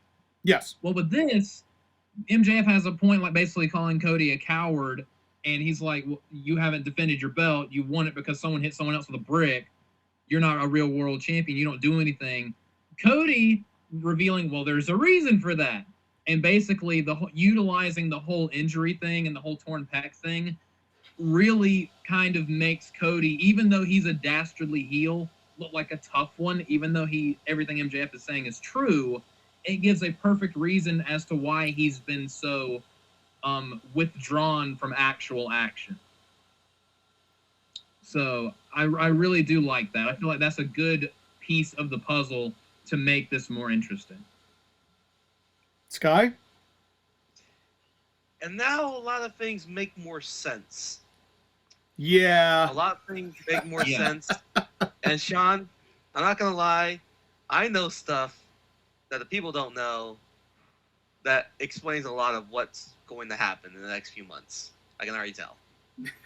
Well, you kind of see my whole thing with this, and this is why I had this when I did season 1 too. I love the interplay with these two individuals because you can add so many layers to the depth of why they hate each other, but also respect each other. Like they really are like, I don't want to make major comparisons, but they've got that like that Hogan Piper vibe. You know, they've got that we bring out the best in each other because we are exactly the same, but also polar opposites. And I know that doesn't make any sense, but like it's what I love about this dynamic between these two and why I pushed this feud, which is the first real rehashed feud I've done total, except for Titus and Randy, but this one honestly arcing this long. This is a good one to do that with. This is one of those where you could honestly have them do this whenever because they're such a good fit. Yeah, they just gel so well together, and I'm very happy with how this has gone, and I cannot wait until you all hear what happens at Winter Warfare. Oh, I'm excited. I cannot wait. But we got a main event. It is Walter, Brian Pillman Jr., and Ludwig Kaiser versus FTR and Jeff Cobb with Jim Cornette. Who wins how long? Skylar, you go first. I wish we had Giovanni Vinci. Well, somebody has him, but that's okay. That's okay. Big man wins in 15 minutes. Because you had a lot of short matches, so I assume this is going to be a longer one. Which big man? We got two in this match. Big Austrian/German. Got it. JoshAgeddon? That is a tough one. I'm going to go with Skylar. Big Austrian men who love to chop things, and also Brian Pillman is there. 15 minutes and 12 seconds. Why you got to keep going on my match time and it's adding like 20 or 30 seconds? $1. $1. Because I'm an annoying little shit. Well, you're both wrong. It goes 18 minutes. Because this is major angles all kind of converging on this one match. So everyone's going to get some time. This ends up going, the guy who gets the hot tag is Walter. Because Pillman Jr. gets most of the heat and finally tags Walter in. And obviously he goes to clean house. Dax gets, they start kind of fighting out. And then it kind of degenerates. So much so that everyone just kind of starts brawling outside of the ring. It starts just getting to be chaotic. Nobody knows which way is up. And the referee eventually, Dax is the one who started the whole thing about knocking people out of the ring, but it ends up being a double count out. So nobody wins because it's the Wild West right now. Everybody's going after everyone. Walter and Cobb are fighting. But this is what happens. Walter in the ring hits his power bomb on Jeff Cobb. FTR then double team Walter and hit the Goodnight Express on him. And then Pillman, who's still pretty hurt from getting most of the heat, they double team him, and Jim Cornette hops on the ring and goes, do it, get it. And Dax rolls out and he gets a chair and he rolls back in, but instead of trying to Pillmanize the leg, they go for the neck. And they get it around the neck and Jim's like, do it.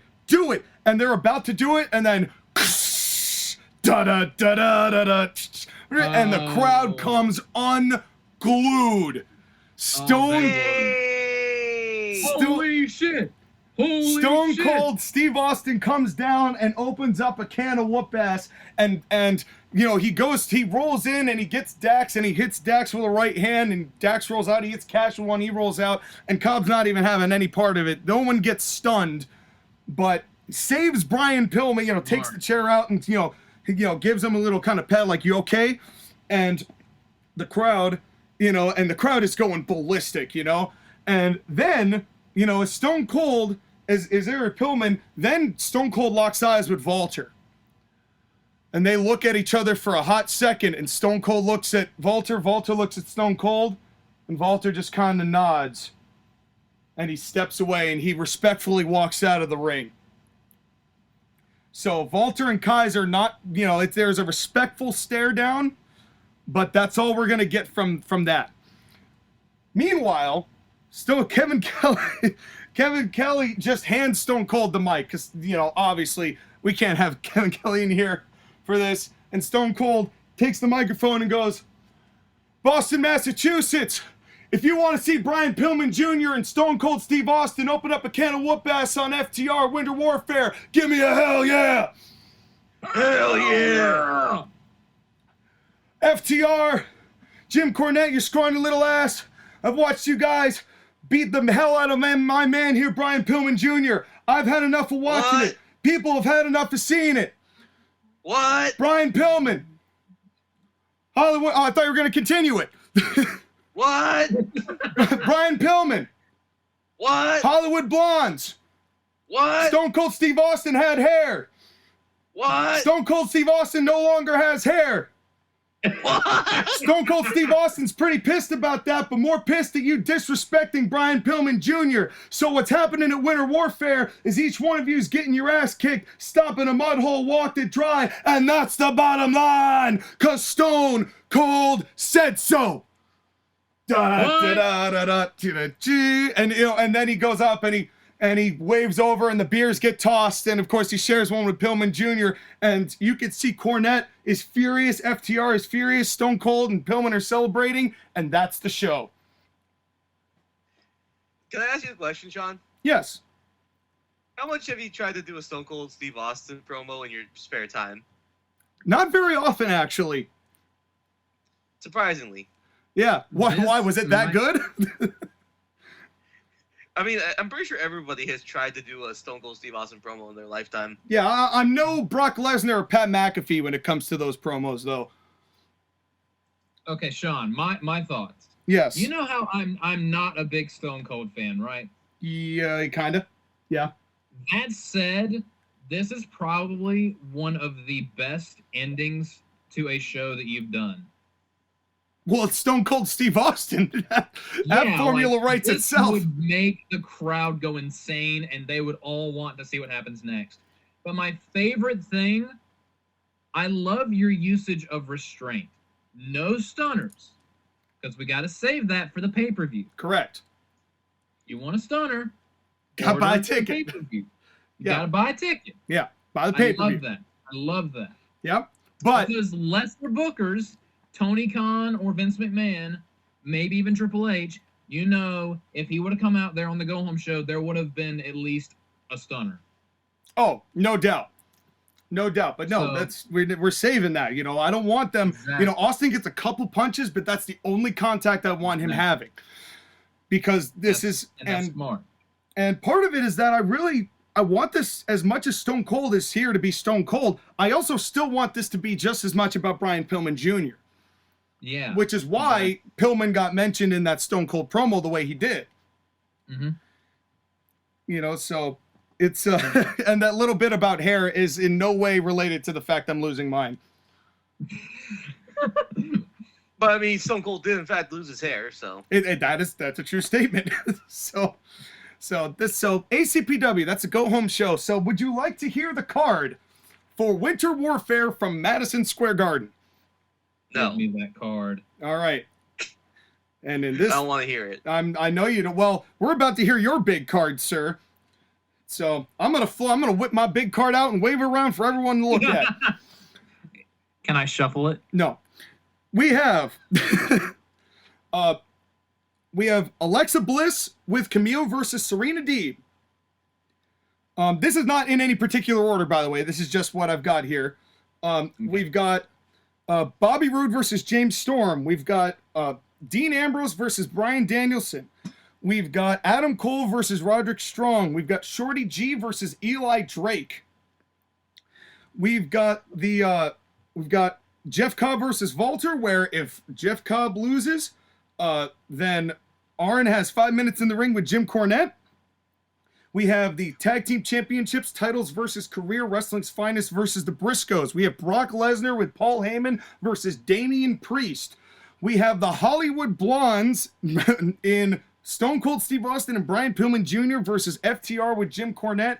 We have Shayna Baszler versus Dr. Britt Baker in a steel cage for the ACPW Women's Championship. We have the last match of Titus O'Neil versus Randy Orton. And of course, the World's Championship match between Cody Rhodes and MJF. 12 matches on this card. The biggest card, a super card for ACPW to close out Season 3 in Madison Square Garden. That is a stacked card. And hopefully that's a card that won't go 4 hours. Well, it might. Bring supper. Bring your family. We got food. It's going to be cheap. 4 hours. It goes 4 hours and 1 minute. $1. Gimmick is so stupid. $1. And now that we have set up a major show, now we need some payoff. And that means that, Skylar, it is your time to shine. Wrestle Festival 3. I am so excited to hear this. Sky, the floor is yours. Wrestle Festival 3, Roman Reigns versus Alexander Hammerstone. Let's get it on. Yep. So we have an 8-match card today. Let me run down the card a little bit. We got Roman Reigns versus Alexander Hammerstone. By the way, I should mention, Hammerstone is the international champion, so this match is title for title. Ooh. Oh, boy. Also, Skylar, real quick, where are we emanating from? Las Vegas. Ooh. We're at the T-Mobile Arena, home of the Vegas Golden Knights. Boo. Go fuck yourself, Double or Nothing. Man, we're just going at hockey teams that Skylar does not like today. Because they're the one with the new flashy good arenas. Yeah, that's how it's done. Yep. The co-main event is Bianca Belair defending the Women's Championship against Toni Storm. That's big.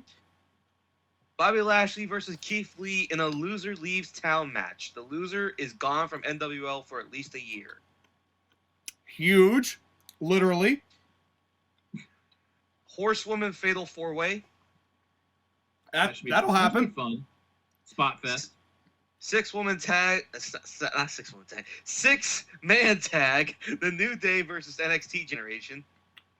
Okay. 6-person tag of genders yet to be determined. Didn't we already do this bit? Yes. Can we transition out of this, please? Continue, Sky. The Tag Team Championships, DIY versus the Usos once again. This time with DIY with the belts. Yep. Keith Lee. Not Keith Lee. Kurt Angle. Damn it. Damn it, Josh, again. What are you looking at me for? You know what you did. You know what? I was just about to say that. Hey, that wasn't my fault. Okay, Snitsky. Yes, it was, and you know what you did. Kurt Angle versus Pat McAfee. If Kurt Angle loses, he will resign, and Pat McAfee will be the general manager of the National Wrestling League. If Kurt Angle wins, Pat McAfee has to do commentary with Michael Cole for an entire year. And this is Weenie Shire Michael Cole. Weenie Shire Michael Cole. All right. AJ Styles and a mystery tag team partner versus Kevin Owens and Sami Zayn. All right. And we have a battle royale to get everyone else on the card. Cool. Andre the Giant Memorial. Let's do it. Is it like the Andre? What does the winner get? The winner gets a title shot in a later date and time of their choosing. It's the Andrade the Giant Memorial Battle Royal. Casino Royale Battle Royal thing. Okay, anyways. So we have 15 people in this battle royal. Who's the Joker? There is no Joker. It's just a legit. It's a regular battle royale. Participant number 1, Arthur Fleck. Anyways, can I just do it? May I introduce the people as they come? Yes, into the please, Yes, please do. So, Richard Holiday, the Motor City Machine Guns, Apollo Crews, Powerhouse Will Hobbs, Heath Slater, Drake Maverick, Fandango, Tyler Breeze, Solo Sikoa, Drew McIntyre, Jacob Fatu, and Sean. Max Caster has a request for you. Oh, wait.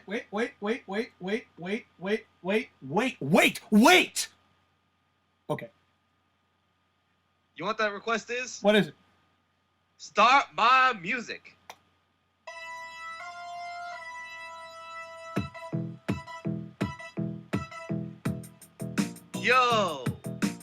Yo, listen. Yo, listen. Las Vegas, it's the Acclaimed. And they get attacked from behind by the Usos. Damn. The Usos start beating up Max Caster. They beat up Anthony Bowens. They throw him into our set, which, by the way, is a couple of poker chips. And they basically knock down one of the poker chips on top of the Acclaimed. Oh, no. You really did not want to do another rap, did you? It's okay, Sky. It's all good. I warmed them up for you. Thank you. But actually, the reason why is because Jacob Fatu and Solo Sikoa are obviously in this match, and they want to make sure that they have a numbers advantage. Understandable. Mm-hmm. So Max Caster and Anthony Bowens are taken out, and this 15 Battle Royal person is now going to be 13. All right, well, that's sad to say. I like the Acclaimed. Hope to see more of them soon.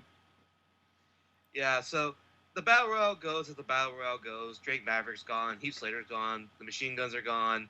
So is Apollo Crews. So is Fandango and Tyler Breeze. The remaining ones left are Drew McIntyre, Yup. Solo Sikoa, Powerhouse Will Hobbs, Jacob Fatu, and Richard Holiday, the final 5. Okay. There's a lot of mass in this ring. There's And a lot Richard of mass Holiday. in this ring. A lot of big boys in Richard Holiday. So, Drew McIntyre and Holiday are both down. Fatu and Sikoa are working on Powerhouse Will Hobbs. They're trying to get him over the top rope, but Will Hobbs is too strong. He pushes up Jacob Fatu, grabs Solo Sikoa over his head, gorilla presses him, and throws him out of the ring. What? Sorry, did Joshua just laugh there? No, No, that was Sean coughing. I just coughed Dying like again. from the other side of my basement, and it was still super loud. Okay. But I didn't want to do that So into the Solo- microphone. Solo Sikoa is gone, but he proceeds to hang on to Powerhouse Will Hobbs' arm and distracts him enough for Jacob Fatu to come over and close on him over the top rope. Now Powerhouse Will Hobbs is eliminated. Richard Holiday gets on Jacob Fatu's back. He's trying to wrestle him off. Jacob Fatu grabs Richard Holiday, throws him over the top rope, over his back, and Richard Holiday lands on Powerhouse Will Hobbs. Oh, no. Oh boy. But that just leaves 2 people, Drew McIntyre and Jacob Fatu. They start throwing punches at each other. It's not a hockey fight, but it's basically 1-2. It's workers. It's workers. Drew McIntyre has a bit stronger punches. He's going for it. He's got Jacob Fatu wobbly spaghetti legs. He goes off the ropes. Jacob Fatu Samoan spike to the throat of Drew McIntyre. Oh, And Jacob Fatu grabs Drew McIntyre in the Samoan drop position and tries to Samoan drop him over the top rope. But Drew McIntyre elbow, gets out of it, goes off the ropes, Claymore kick to Jacob Fatu, grabs him, throws him over the top rope, and Drew McIntyre is the winner of the Battle Royale. And we'll get a title match Yay. at his choosing. Scotland! Well, it took some time, but Drew is still in the wings of the titles picture, and I think that is something that WWE has really missed the mark on, as far as Drew McIntyre feeling like he should still be in the world title picture, or in that even realm of periphery, and I think WWE has really not done Drew the service that he should have had, especially after losing the belt, like when he did and how he did, even though he was kind of stale at that point. Keeping Drew relevant as a main eventer was important, and I don't know if WWE truly capitalized on what they had after he beat Lesnar at the Rumble. And then obviously at WrestleMania, COVID. And I think that you have done a much better job of still making him feel relevant and important and like he can win the world title at any time. I don't know. Skylar hasn't had him sing and dance with Tyson Fury yet. That'll get him over. Do it well, Kevin Dunn. You got a good name about you. Sweet Carolina. Ba, ba, Sweet Kevin Dunn. Camera cuts. Caroline. Da, da, da. Anyways, so next up is a tag team match. It's Kevin Owens and Sami Zayn versus AJ Styles and a mystery tag team partner. Now, who is that partner? I wonder who it could be. Kevin Dunn. Kevin Dunn. Of course. It's Tyson Fury. No, it's Christopher Daniels. Yes. Ooh. Yes, of course. Who you've been sitting on for this exact moment. Fallen angel. Fallen angel. We want Fallen Angel. I thought Chris Angel is going to be here anyways. Well, he was, but we can't find him. He did another magic thing. Yeah. He disappeared. Yeah. Hate to with see another it. $230 million. Anyways, this is a 10-minute tag team match. Who you got winning? You go first, Sean. They sure will. I'm going with AJ and Christopher Daniels. You said this was 10 minutes? Yeah. I'm AJ gets the advantage for the first part. Daniels also does too. They both look good to each other. AJ tags back in. He's all over. They look so good together. I mean, they do. They look. I thought what you said, and it sounded like they look so good to each other. Like AJ's looking at Daniels like, Hey. No, not that way. And then AJ's like, the gay community. Where else can you put that eyeliner? Anyway. Here come the social justice warriors to make sure that they... Oh, God. What has happened to this podcast? This might be the last one you ever hear, folks. So enjoy it while it lasts. Christopher Daniels debuts his new finishing maneuver, cancel culture. Yes. No, that's a finishing move for Right to Censor, now known as the social justice warriors. That's right. Anyways, AJ's taking advantage now. He does take a bump where he tries to forearm Kevin Owens on the outside. Sami grabs his leg. AJ kicks off Sami, but Kevin Owens grabs him, throws him over the top rope. They work on AJ. They get heat on him. Daniels eventually gets the hot tag and is a House of Fire on Kevin Owens. And he sets up AJ Styles to hit the forearm on Kevin Owens. Christopher Daniels gets Sami out of the ring. AJ covers Kevin. 1, 2, 3. Solid. Sounds very solid. That sounds like a fun tag team match. Yeah, and I think that AJ and Owens have definitely got a very interesting dynamic between the two still, given all that's happened between them in NWL, which has been quite a lot, actually. You've had these two at each other's throats for various reasons over the course of the last 3 years, and I feel like they kind of are at that point where Owens and Sami feel like all the time, where those two there's always going to be some level of animosity between the two of them for one reason or another in NWL. And do I think this is the last time they clash? No. But do I think that this was a nice way to keep AJ Styles equally as relevant in NWL? Absolutely. And, whether you have any longevity with Daniels or not, I think that it's worth doing this for AJ's sake. And Owens and Sami will be fine. It's not like that this loss would hurt them in any way, really. This is just babyface finally getting the comeuppance on the heels. So, good all around. Yeah, one of the best things about Sami and Kevin Owens is you can kind of just beat them into powder, and they'll always just bounce right back and be fine.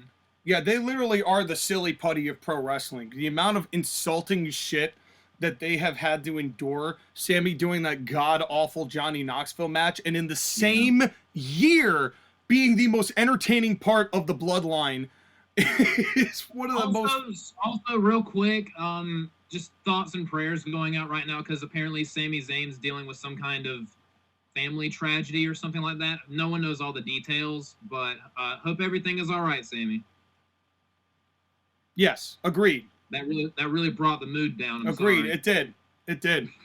So let's continue transitioning and pop a few more pills and see what else is going on with NWL. Yeah. Well, what's going on in NWL is that we're going to have a 6-man tag. Well, the New Day with a healthy Big E in a canon that he is actually healthy. Oh, my mood's down again. Yeah. Versus Austin Theory, Rex Steiner, and Dominik Guerrero. Don't let Big E take any belly-to-belly suplexes. How long are you giving this match? And who you got winning? I'm going with NXT generation. 9 minutes. So here's the thing. While I would think that perhaps the best route to take would be Theory and the NXT generation, I also simultaneously feel like with all three kind of being works in progress, it makes more sense for them to learn under the incumbent veterans like these three. I don't know if necessarily them beating the New Day is going to do wonders for them while they're still trying to learn at the capacity that they are. So I'm going to say the New Day take this one, but it's a hell of a showing from all three individuals. And how long? As long as my dick. No, no, you know, which means 3.5 minutes. I can't tell if that's the size or the length or the time. That was the joke. Sean's like 3.5 inches squared. Yeah, hell yeah. I've got a box. God, if I had something that big. Well, this is a 12-minute match. Xavier Woods is the babyface in peril. Eventually gets to tag the Big E, who's a House of Fire. He grabs both Rex Steiner and Dominik Guerrero. Does a double big ending to both of them. Austin Theory is the legal man. Tries to hit him with his finisher, but Big E grabs him, tags in Kofi, has him over the shoulder. Kofi on the top rope. Midnight Hour. Cover 1, 2, 3. Dude, a double big ending would make the crowd pop so hard. Agreed. But to see him get that on Rex Steiner, God damn. Damn. That's some heavy stuff. Literally. And to be clear, the whole match is leading up to Big E. He doesn't tag in until that. And he's only in the ring 2 minutes. Doesn't take a bump. Yeah. Fair. Definitely fair. I'm being very careful about how I use Big E. Yeah, this would be fun. It would be fun. Can I just say, I like how you're the order of the show so far, because it kind of feels like I don't know how you're gonna take this. It feels like a New Japan show so far. You know, where they have all the multi-man matches and all the tags first, and then they get into the more serious one-on-one matches later on. I do kind of like that the way, but I feel like you're doing it better because these at least still feel important. Whereas in New Japan, when they do it, you can tell they're just getting all the unimportant stuff out of the way as fast as possible, and then they get into the important stuff. But this stuff still feels important. Or, if you want a similar comparison, while your show is full of all good things with multi-mans and then getting to the serious stuff, then there's Forbidden Door. Yeah. And let's just think about how that worked for Tony Khan or Rooney. Yeah, you had a bunch of shit. A bunch of bullshit four-ways, and then you got... And while New Japan has shows that are multi-man matches and then important matches, AEW had multi-man matches and then unimportant matches. And that was the pay-per-view. Oh, Lord. Yep. And so good job, Sky. Cocaine, and then we're good. No. No, do the exact amount of cocaine you're currently taking. Yeah. It's because it's working. Don't change a thing. Don't change a thing. Stop hoarding it, you slut. Well, that's between y'all's too. I don't do cocaine. Sky? Okay. Anyways, we're gonna go what the hell has happened in match. this podcast? What from start to finish? What is going on? This is the most like grab ass bullshitteriest podcast we have ever done on this show. It is great. This is why it's my favorite so far. Oh man. Okay, Sky, now you can continue. Leroy Jenkins. Okay, bye. I'm just kidding. I didn't leave. We know.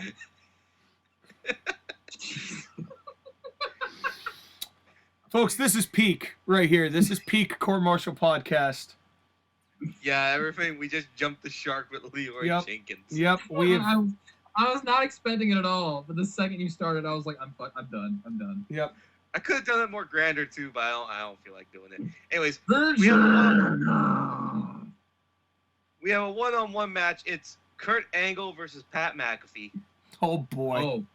This will be fun. What do you got? What do you got? So who you got winning, and then how many minutes? Well, I'm gonna say Kurt in like 5. Just cause. Comeuppance. That's why.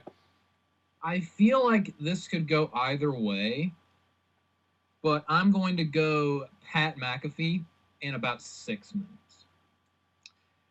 It's 5 minutes. Suck my balls. Fuck! Pat McAfee comes out with boxer shorts and a robe and a boxing gloves. And all boxing gloves. With Eric Bischoff right behind him in a karate gi. Good God. I love this already. Oh my God. Kurt Angle's in the singlet. Like, he's actually ready to wrestle, but of course. Pat McAfee knows joking around. Mm-hmm. They get to the ring. The bell rings. Pat McAfee, of course, has to take off the boxing gloves. Eric Bischoff refuses to get out of the ring and does this thing where he poses like he's going to do a crane kick or something. Pat McAfee clotheslines Kurt Angle, then starts working on him. Eric Bischoff continues to look like he's about to do a crane kick. He just hasn't moved. He's literally in there like frozen. They have an hour-long Iron Man match, and he's just doing the karate pose the entire That's great. Oh, that's amazing. Continue. So, Kurt Angle is being held up by Pat McAfee. The referee is telling Eric Bischoff to get out of the way, and Eric Bischoff low blow to the referee. Oh, damn. Keep that power. So now, Pat McAfee has Kurt Angle held up. Eric Bischoff is in the crane kick position still. He goes for the kick. Kurt Angle ducks it. Wait, before that, are you saying that, like, Eric Bischoff is still in the crane pose and literally uses his crane kick to kick the referee in the balls? Yes. Just kick. Yes. Amazing. Kicks the ref in the balls, reassumes the crane kick position. No, he never gets out of the crane kick position. He kicks him in the crane kick.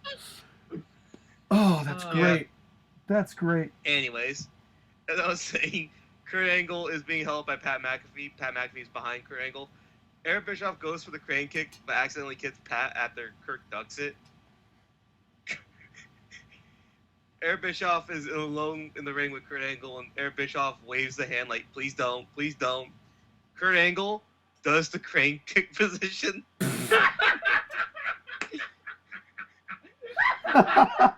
My God. This is the best show we've ever done. Right, but instead of doing the crane kick, he just clotheslines him, picks him up, German, picks him up again, another German, picks him up and hits a third German. Amazing. Oh, Jesus. Pat McAfee grabs Kurt Angle, hits a belly-to-belly suplex on him. All right. Kurt Angle's on the ground. Pat McAfee mocks the singlet shoulder straps going down. Yep. He grabs the leg of Kurt Angle, but Kurt Angle rolls through and gets Pat McAfee in the ankle lock after Pat McAfee tried to get the ankle lock on him. The referee's back up. Pat McAfee taps out. Yeah. Let's go. Weenie Shire to you. Kurt Angle wins. He goes over to Eric Bischoff, grabs the black belt that Eric Bischoff has around his waist, ties it around his head, does the mocking crane kick position one more time. Amazing. And then he requests for a microphone and says, "That's how it's fun. Pat McAfee, you are now the National Wrestling League's new color commentator." Oh, it's true. It's damn true. true. Meanwhile, Pat McAfee's sobbing uncontrollably. Now, Corey Graves is fired, by the way. Yay. The Corey Graves stands up and does the crane kick all the way out of the arena. Yeah, just hops on one leg. He literally gets a whole band of people behind him, and they just do a conga line of crane kicks as they just centipede their way out of the arena. Carmella's also in the line doing it too.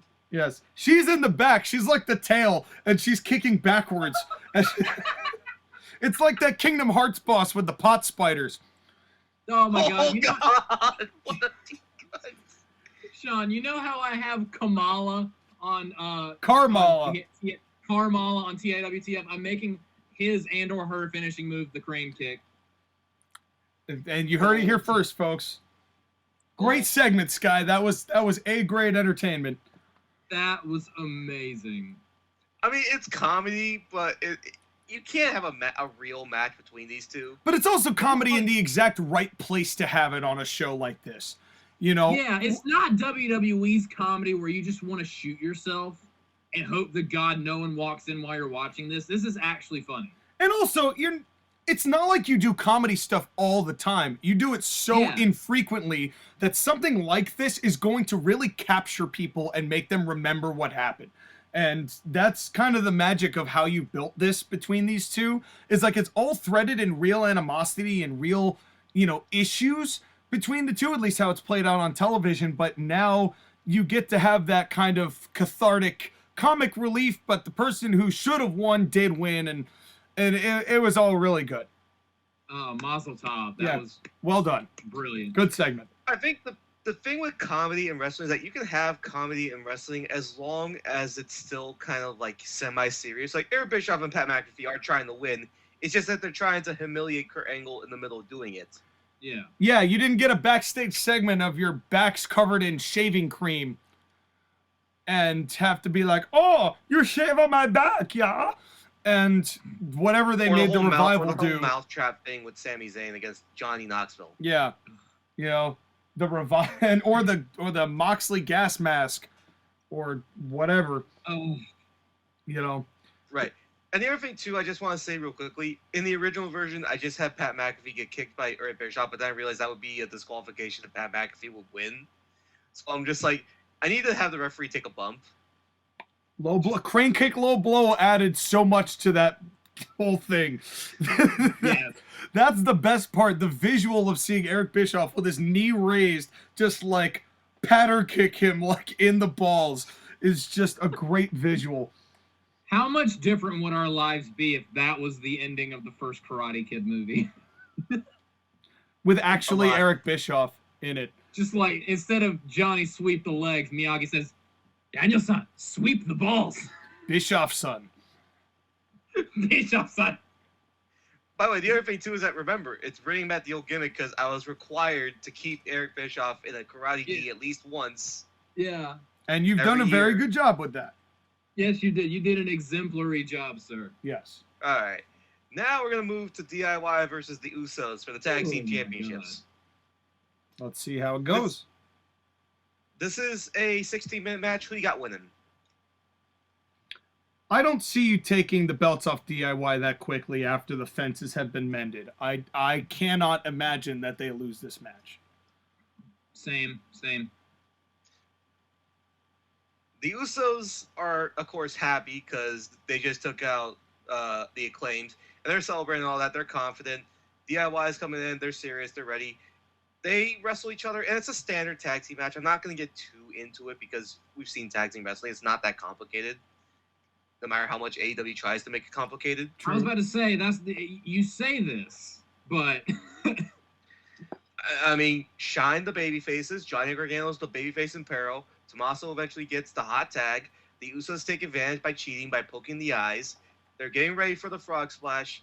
And Sean, Max Caster has a request for you. Oh, Jesus. Oh, hold on. All right, tell me what Max Caster's request is for me, Skyler. And that is to hit his music.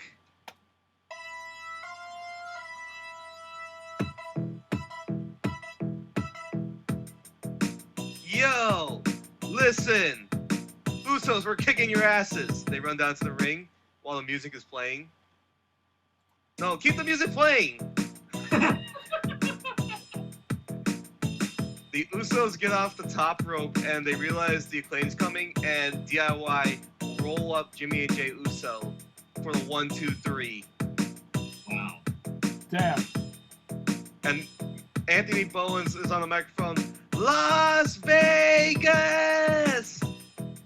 Yay! The Acclaim have arrived, and the Usos just lost. Everybody, I want you to get loud and say, Oosie, Pussy, Loser. No, they would just say Oosie. Oosie. Oosie, pussy, loosey, goosies. Yes, I want that Oosie pussy. They're now French. They're now French. From the mean streets of Aix-en-Provence, the Acclaim.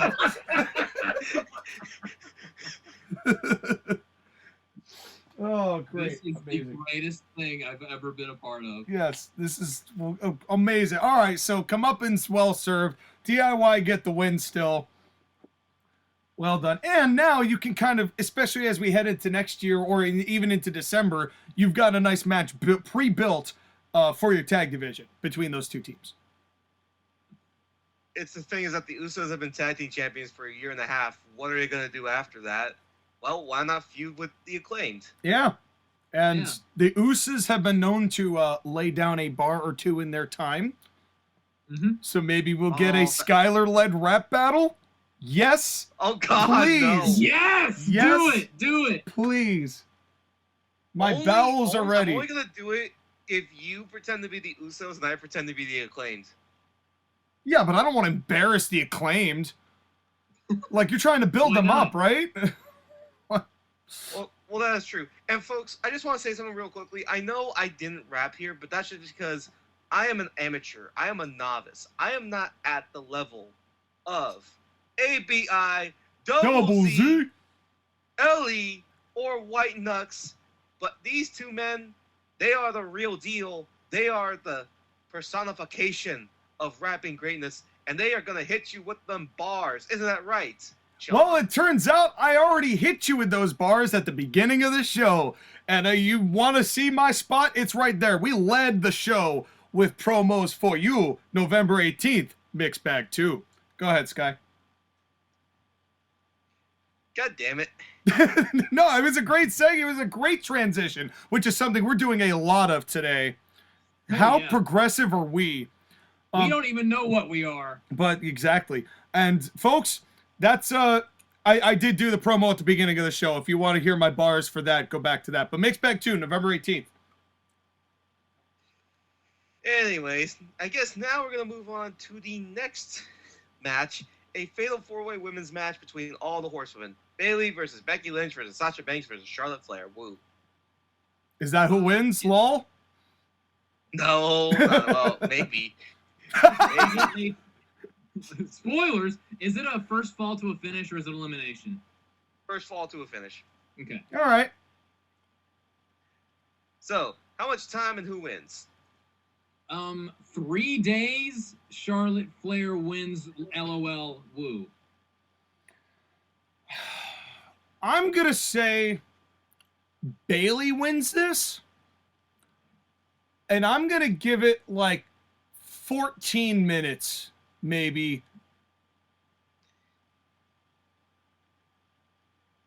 16 minutes, so Sean wins because Joshua went with an AEW number. Lols.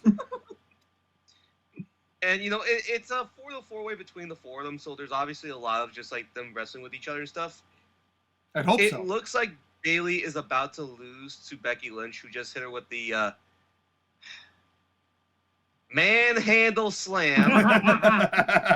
The manhandle Uragi. The bookend. She gets The back end. Becky bomb. Actually, backend isn't that bad. No, It's not that bad. I think they should have used that instead. Yeah, the back end. That's not bad. Anyways, It's back ending towards me. Becky Lynch gets the cover. 1, 2. She gets pulled out by her feet out of the ring by Io Shirai and Dakota Kai. Fair enough. They get into the ring. They kick the ever-loving shit out of Sasha Banks. They grab Charlotte. They put her on the announce table. Io Shirai goes to the top rope. Moonsault from the top rope through the announce table to Charlotte. Holy shit! Holy shit! We got tables.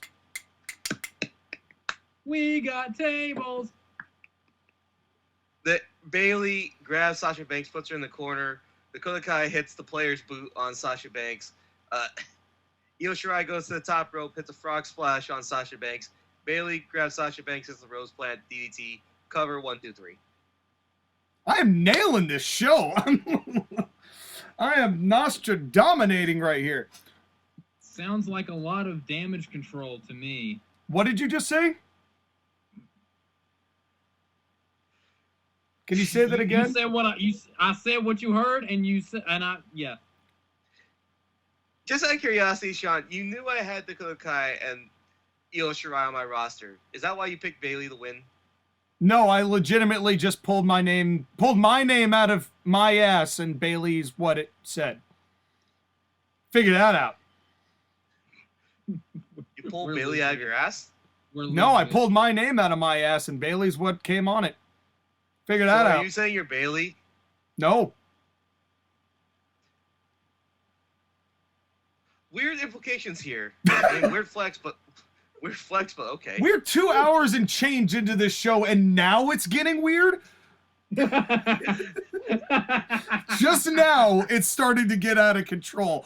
I think all three of us collectively just had a stroke. Sky, I love your show, Sky, for as degenerate as we are around it. So Right, Bayley but, wins, I mean, as she should, and she's got the backup, and I think she's going to be the biggest help for you going forward as far as keeping your women division strong with credible, viable heels for Bianca to work with in the future. Yeah, because I need heels for Bianca or Tony because they're both baby faces. Yep. I need heels for them to work with. I need a heel stable after the 4 horsewomen, and this is the next logical progression. Yes. Now it's just a matter of what I do with the other 3. Yeah, and after having us on the show, you're gonna have to do some like PR and some extra damage control. But you've got time to figure that out. Yes. Yep. Well, and one of these other 2 men is going to have a lot of time on their hands because they're going to be leaving the town if they lose this next match. It's Bobby Lashley versus Keith Lee. Big beef. Big beef steaks. I want to see this in real life. Me too. So bad. Me too. So who wins and how much time? Hard to say. I'm going Bobby Lashley wins via pinfall at 12 minutes. I also think Bobby Lashley's going to win, and I think it's probably going to be some sort of almighty crew shenanigans. And Keith, for as many comeuppance as he'd like, I feel like you recognize that there is more long-term value in Bobby Lashley than Keith Lee. As great as you've done as making him feel important, because you have more than anyone else has on Earth. Sky, you have made Keith Lee feel the most important of anyone on Earth, including Keith Lee. And I do think at this point there's more that can be done with Bobby as far as numbers and drawing and ticket sales and attraction value than there is in Keith Lee. Okay. But how long are you giving it? I don't know. Yeah, he Joshua sure is. said 12. How many minutes are you giving it? Yes. 11 minutes and 56 seconds. Yes. Now you're thinking like me. This match goes 2.5 minutes. Okay, you have my attention. Pourquoi? Bobby Lashley spears Keith Lee. Keith Lee gets up, immediately has a problem with his stomach, and hunches over. Bobby Lashley puts him in the hurt lock.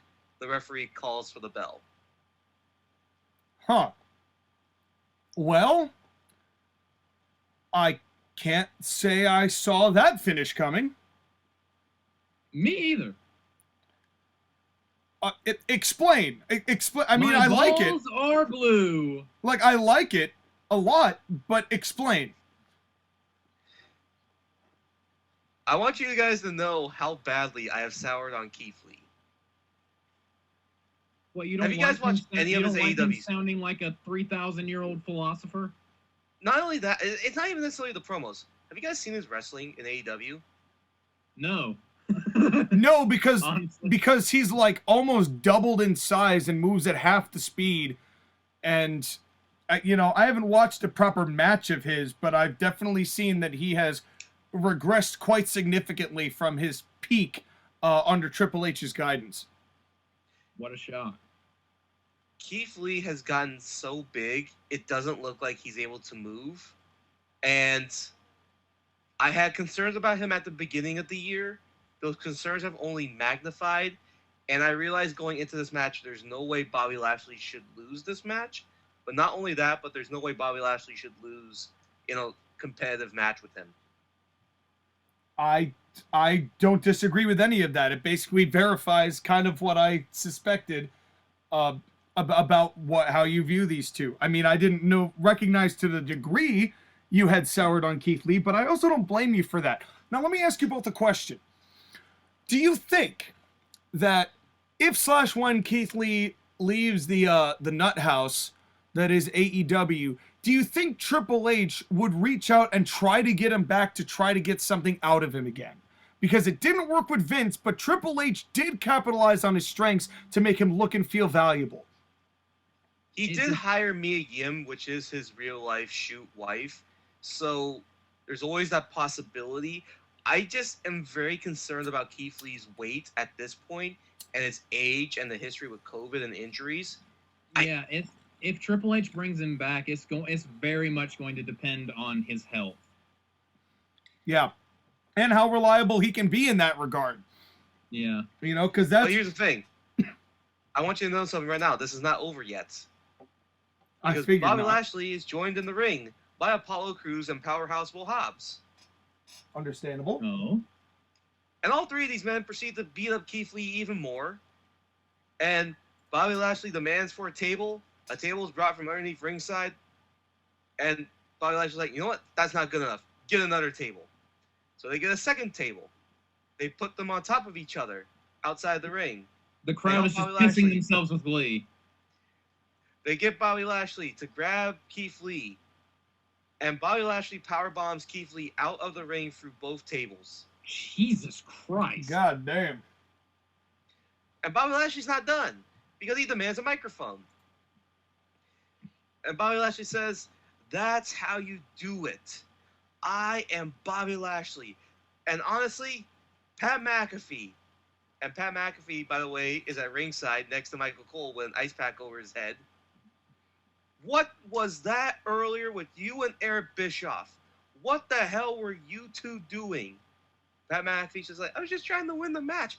You were trying to win the match, all right. You were trying to win the match by being a goofball.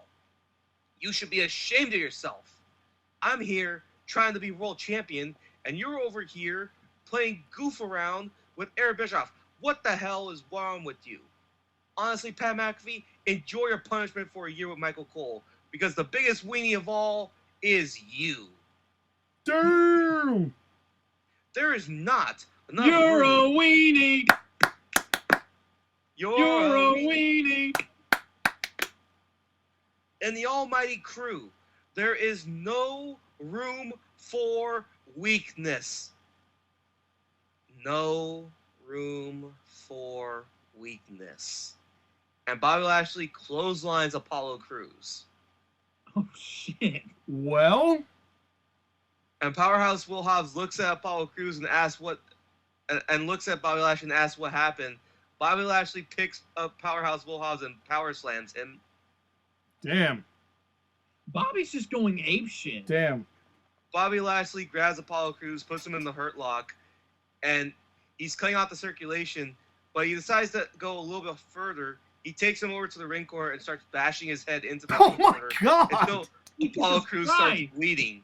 Oh my God. Stop. Bobby, calm down. Powerhouse Bullhouse grabs Bobby Lashley. Bobby Lashley grabs him, throws him out of the ring. Bobby Lashley picks up Apollo Crews, throws him on top of Powerhouse Bullhouse. Grabs the microphone one more time and says, "There is no room in this ring for trash. I am Bobby Lashley. I am the Almighty, and I will be world champion once again. Understand something right now.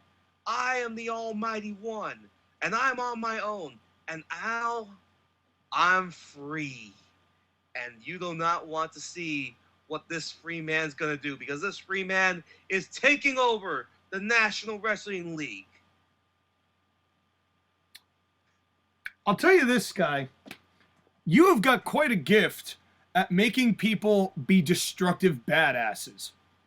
Yes. Like, the way that you made Piper Niven on her way out, and how incredibly good she looked. And now Bobby here just completely laying waste to everybody. Like, you understand how to maximize brutality to get somebody over.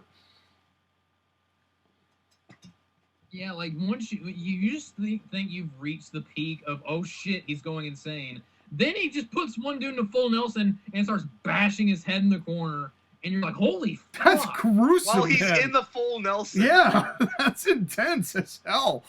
Like that would make the crowd uncomfortably silent. And the fact that it's Bobby Lashley makes it so much better. Oh yeah, I love unhinged Bobby. I would love to watch Bobby Lashley just destroy everyone.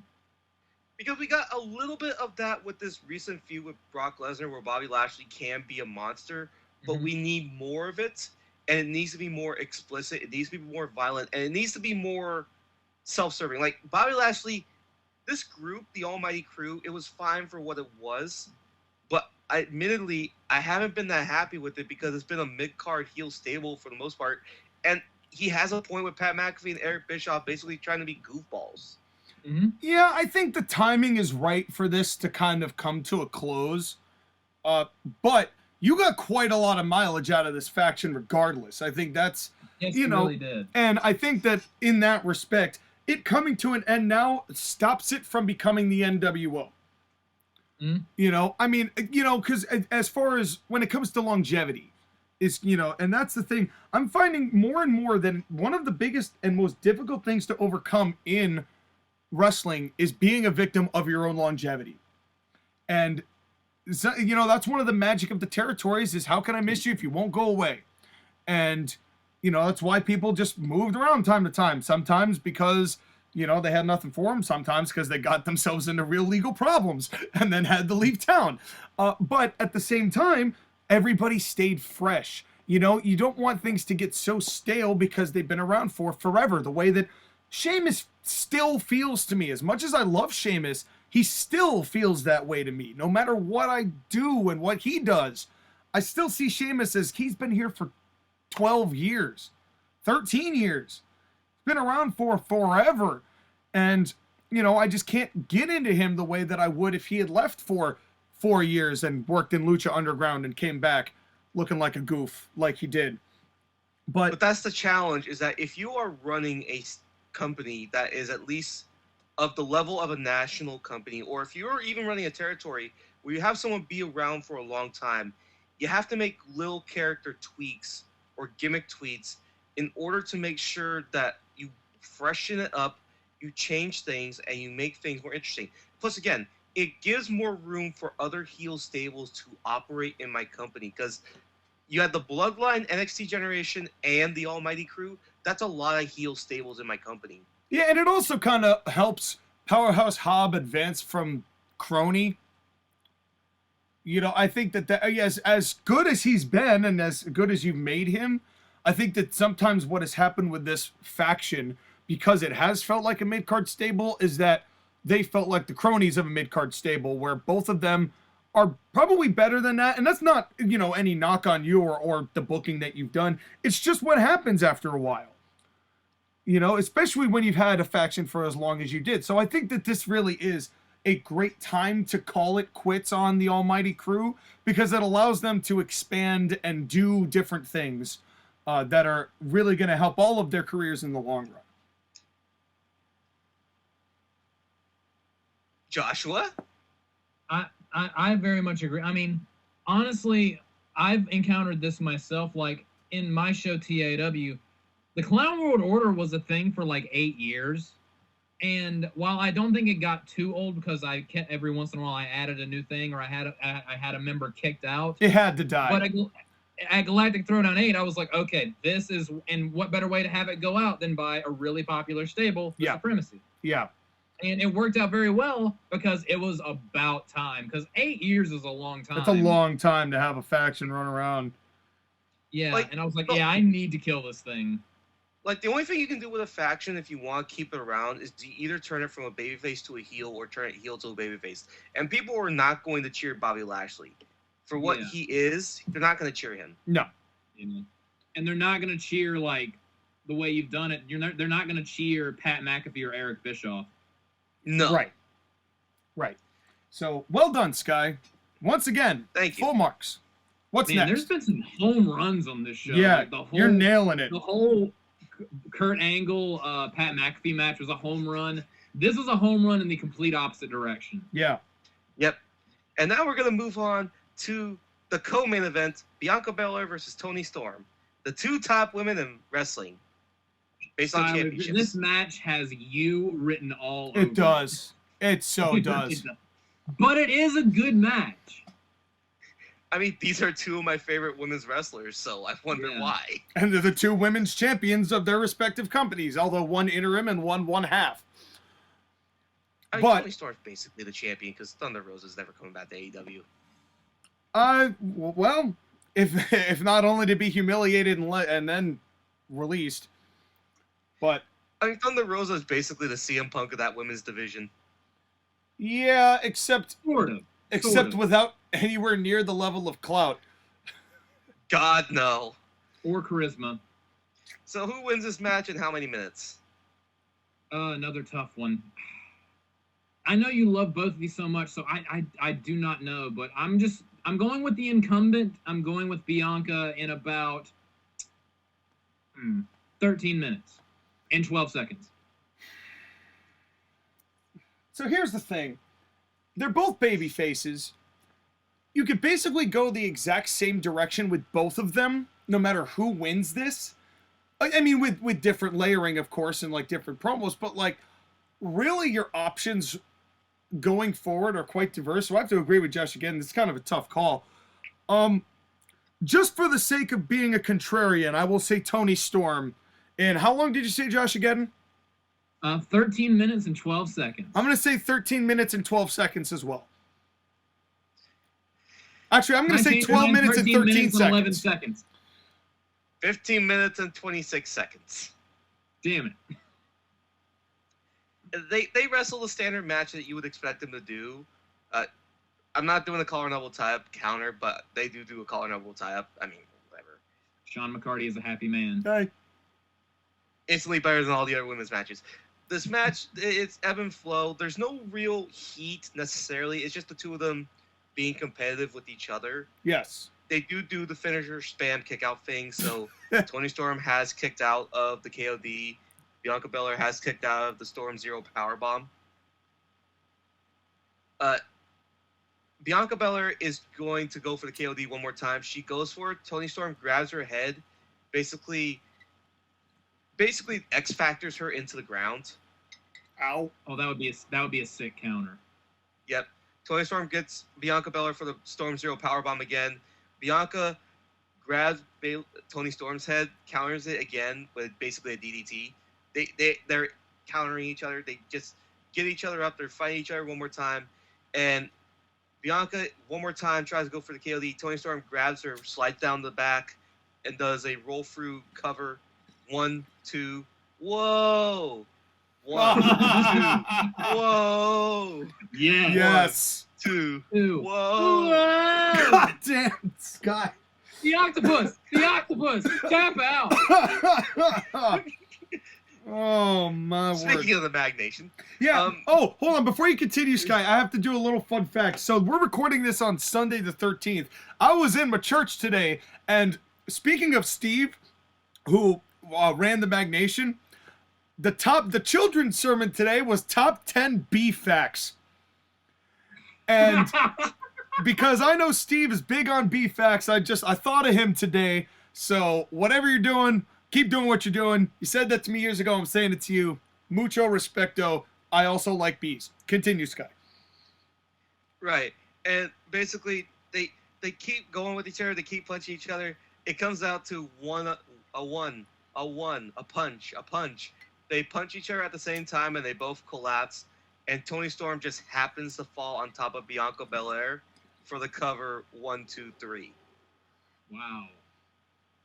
I like it a lot, and I am fucking Nostradaminating this show, Yes, you are. dude. I believe that's the Stone Cold Triple H finish, right?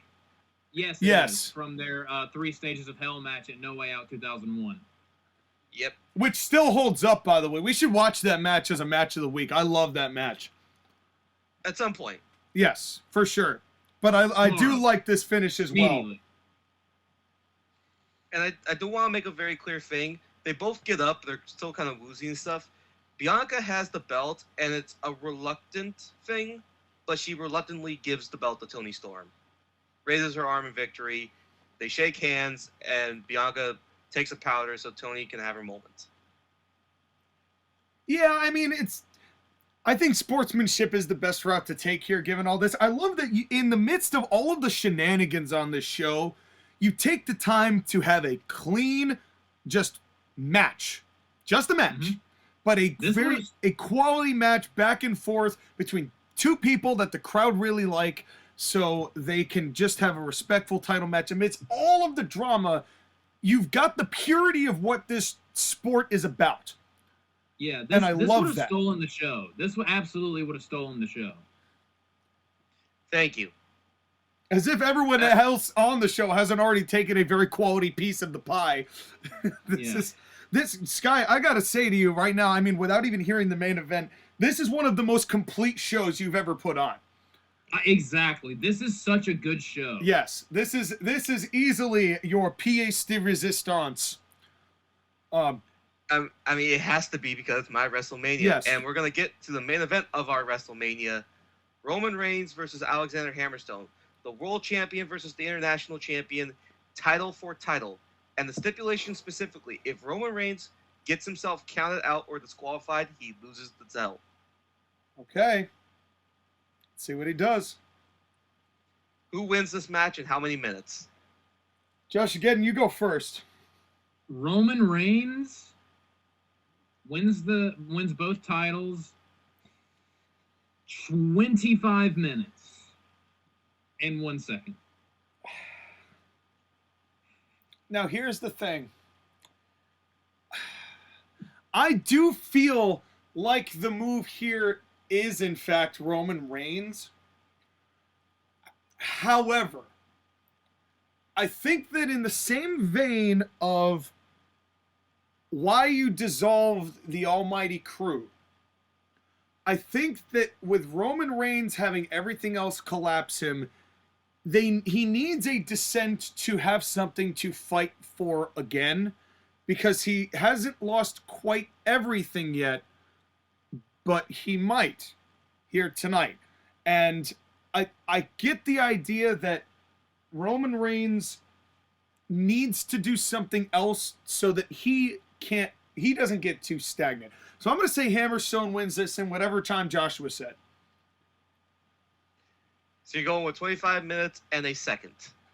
Yes. Yes. Well, I'll give you 25 minutes and a second. All right. Sweet.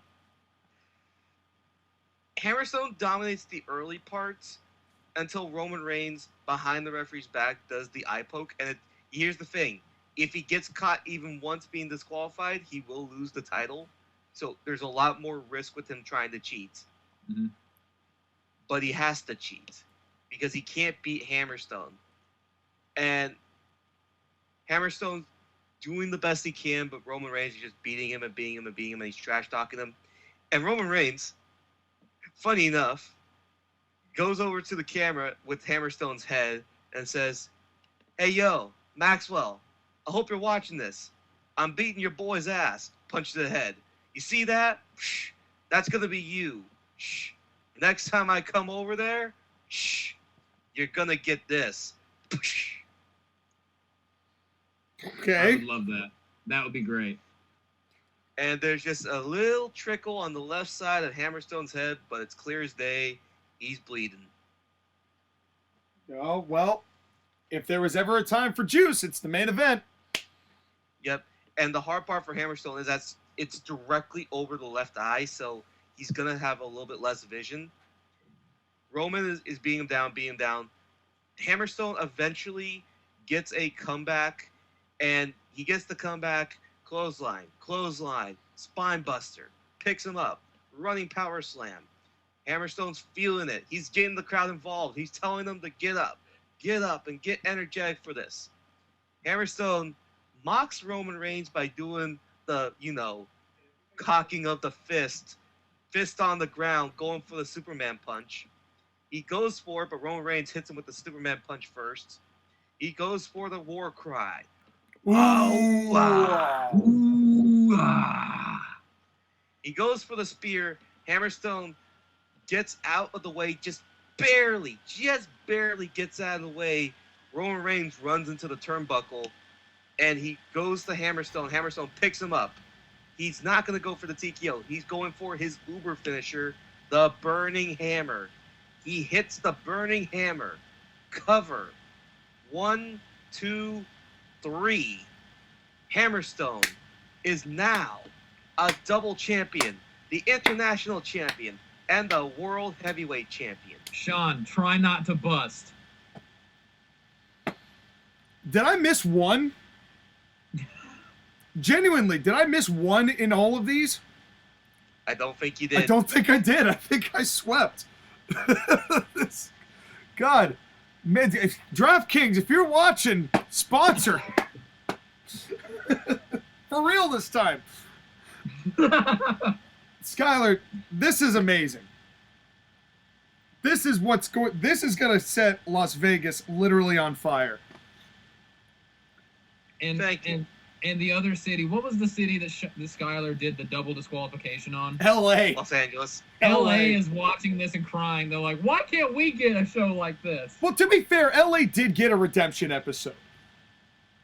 They did get a redemption episode later on, so that's to their credit, they did get a little bit more on that case. But regardless, I mean, is that basically the show, the celebration of Hammerstone, his coronation, and that's how we close? Hammerstone has the World Cup trophy in his hands, as well as both belts, and confetti flies around as everyone is on their feet celebrating Hammerstone defeating Roman Reigns. Throwing babies into the air and punting them Snitsky style. Yeah, that happened. Well, it wasn't my fault. Well, Sky, I gotta tell you, as I said before, this is the most complete show you have ever put together. This really is peak Skylar booking right here. I loved this. I loved this whole show. This may be the best show you've ever done in the 3 years that we've done this. Exemplary work.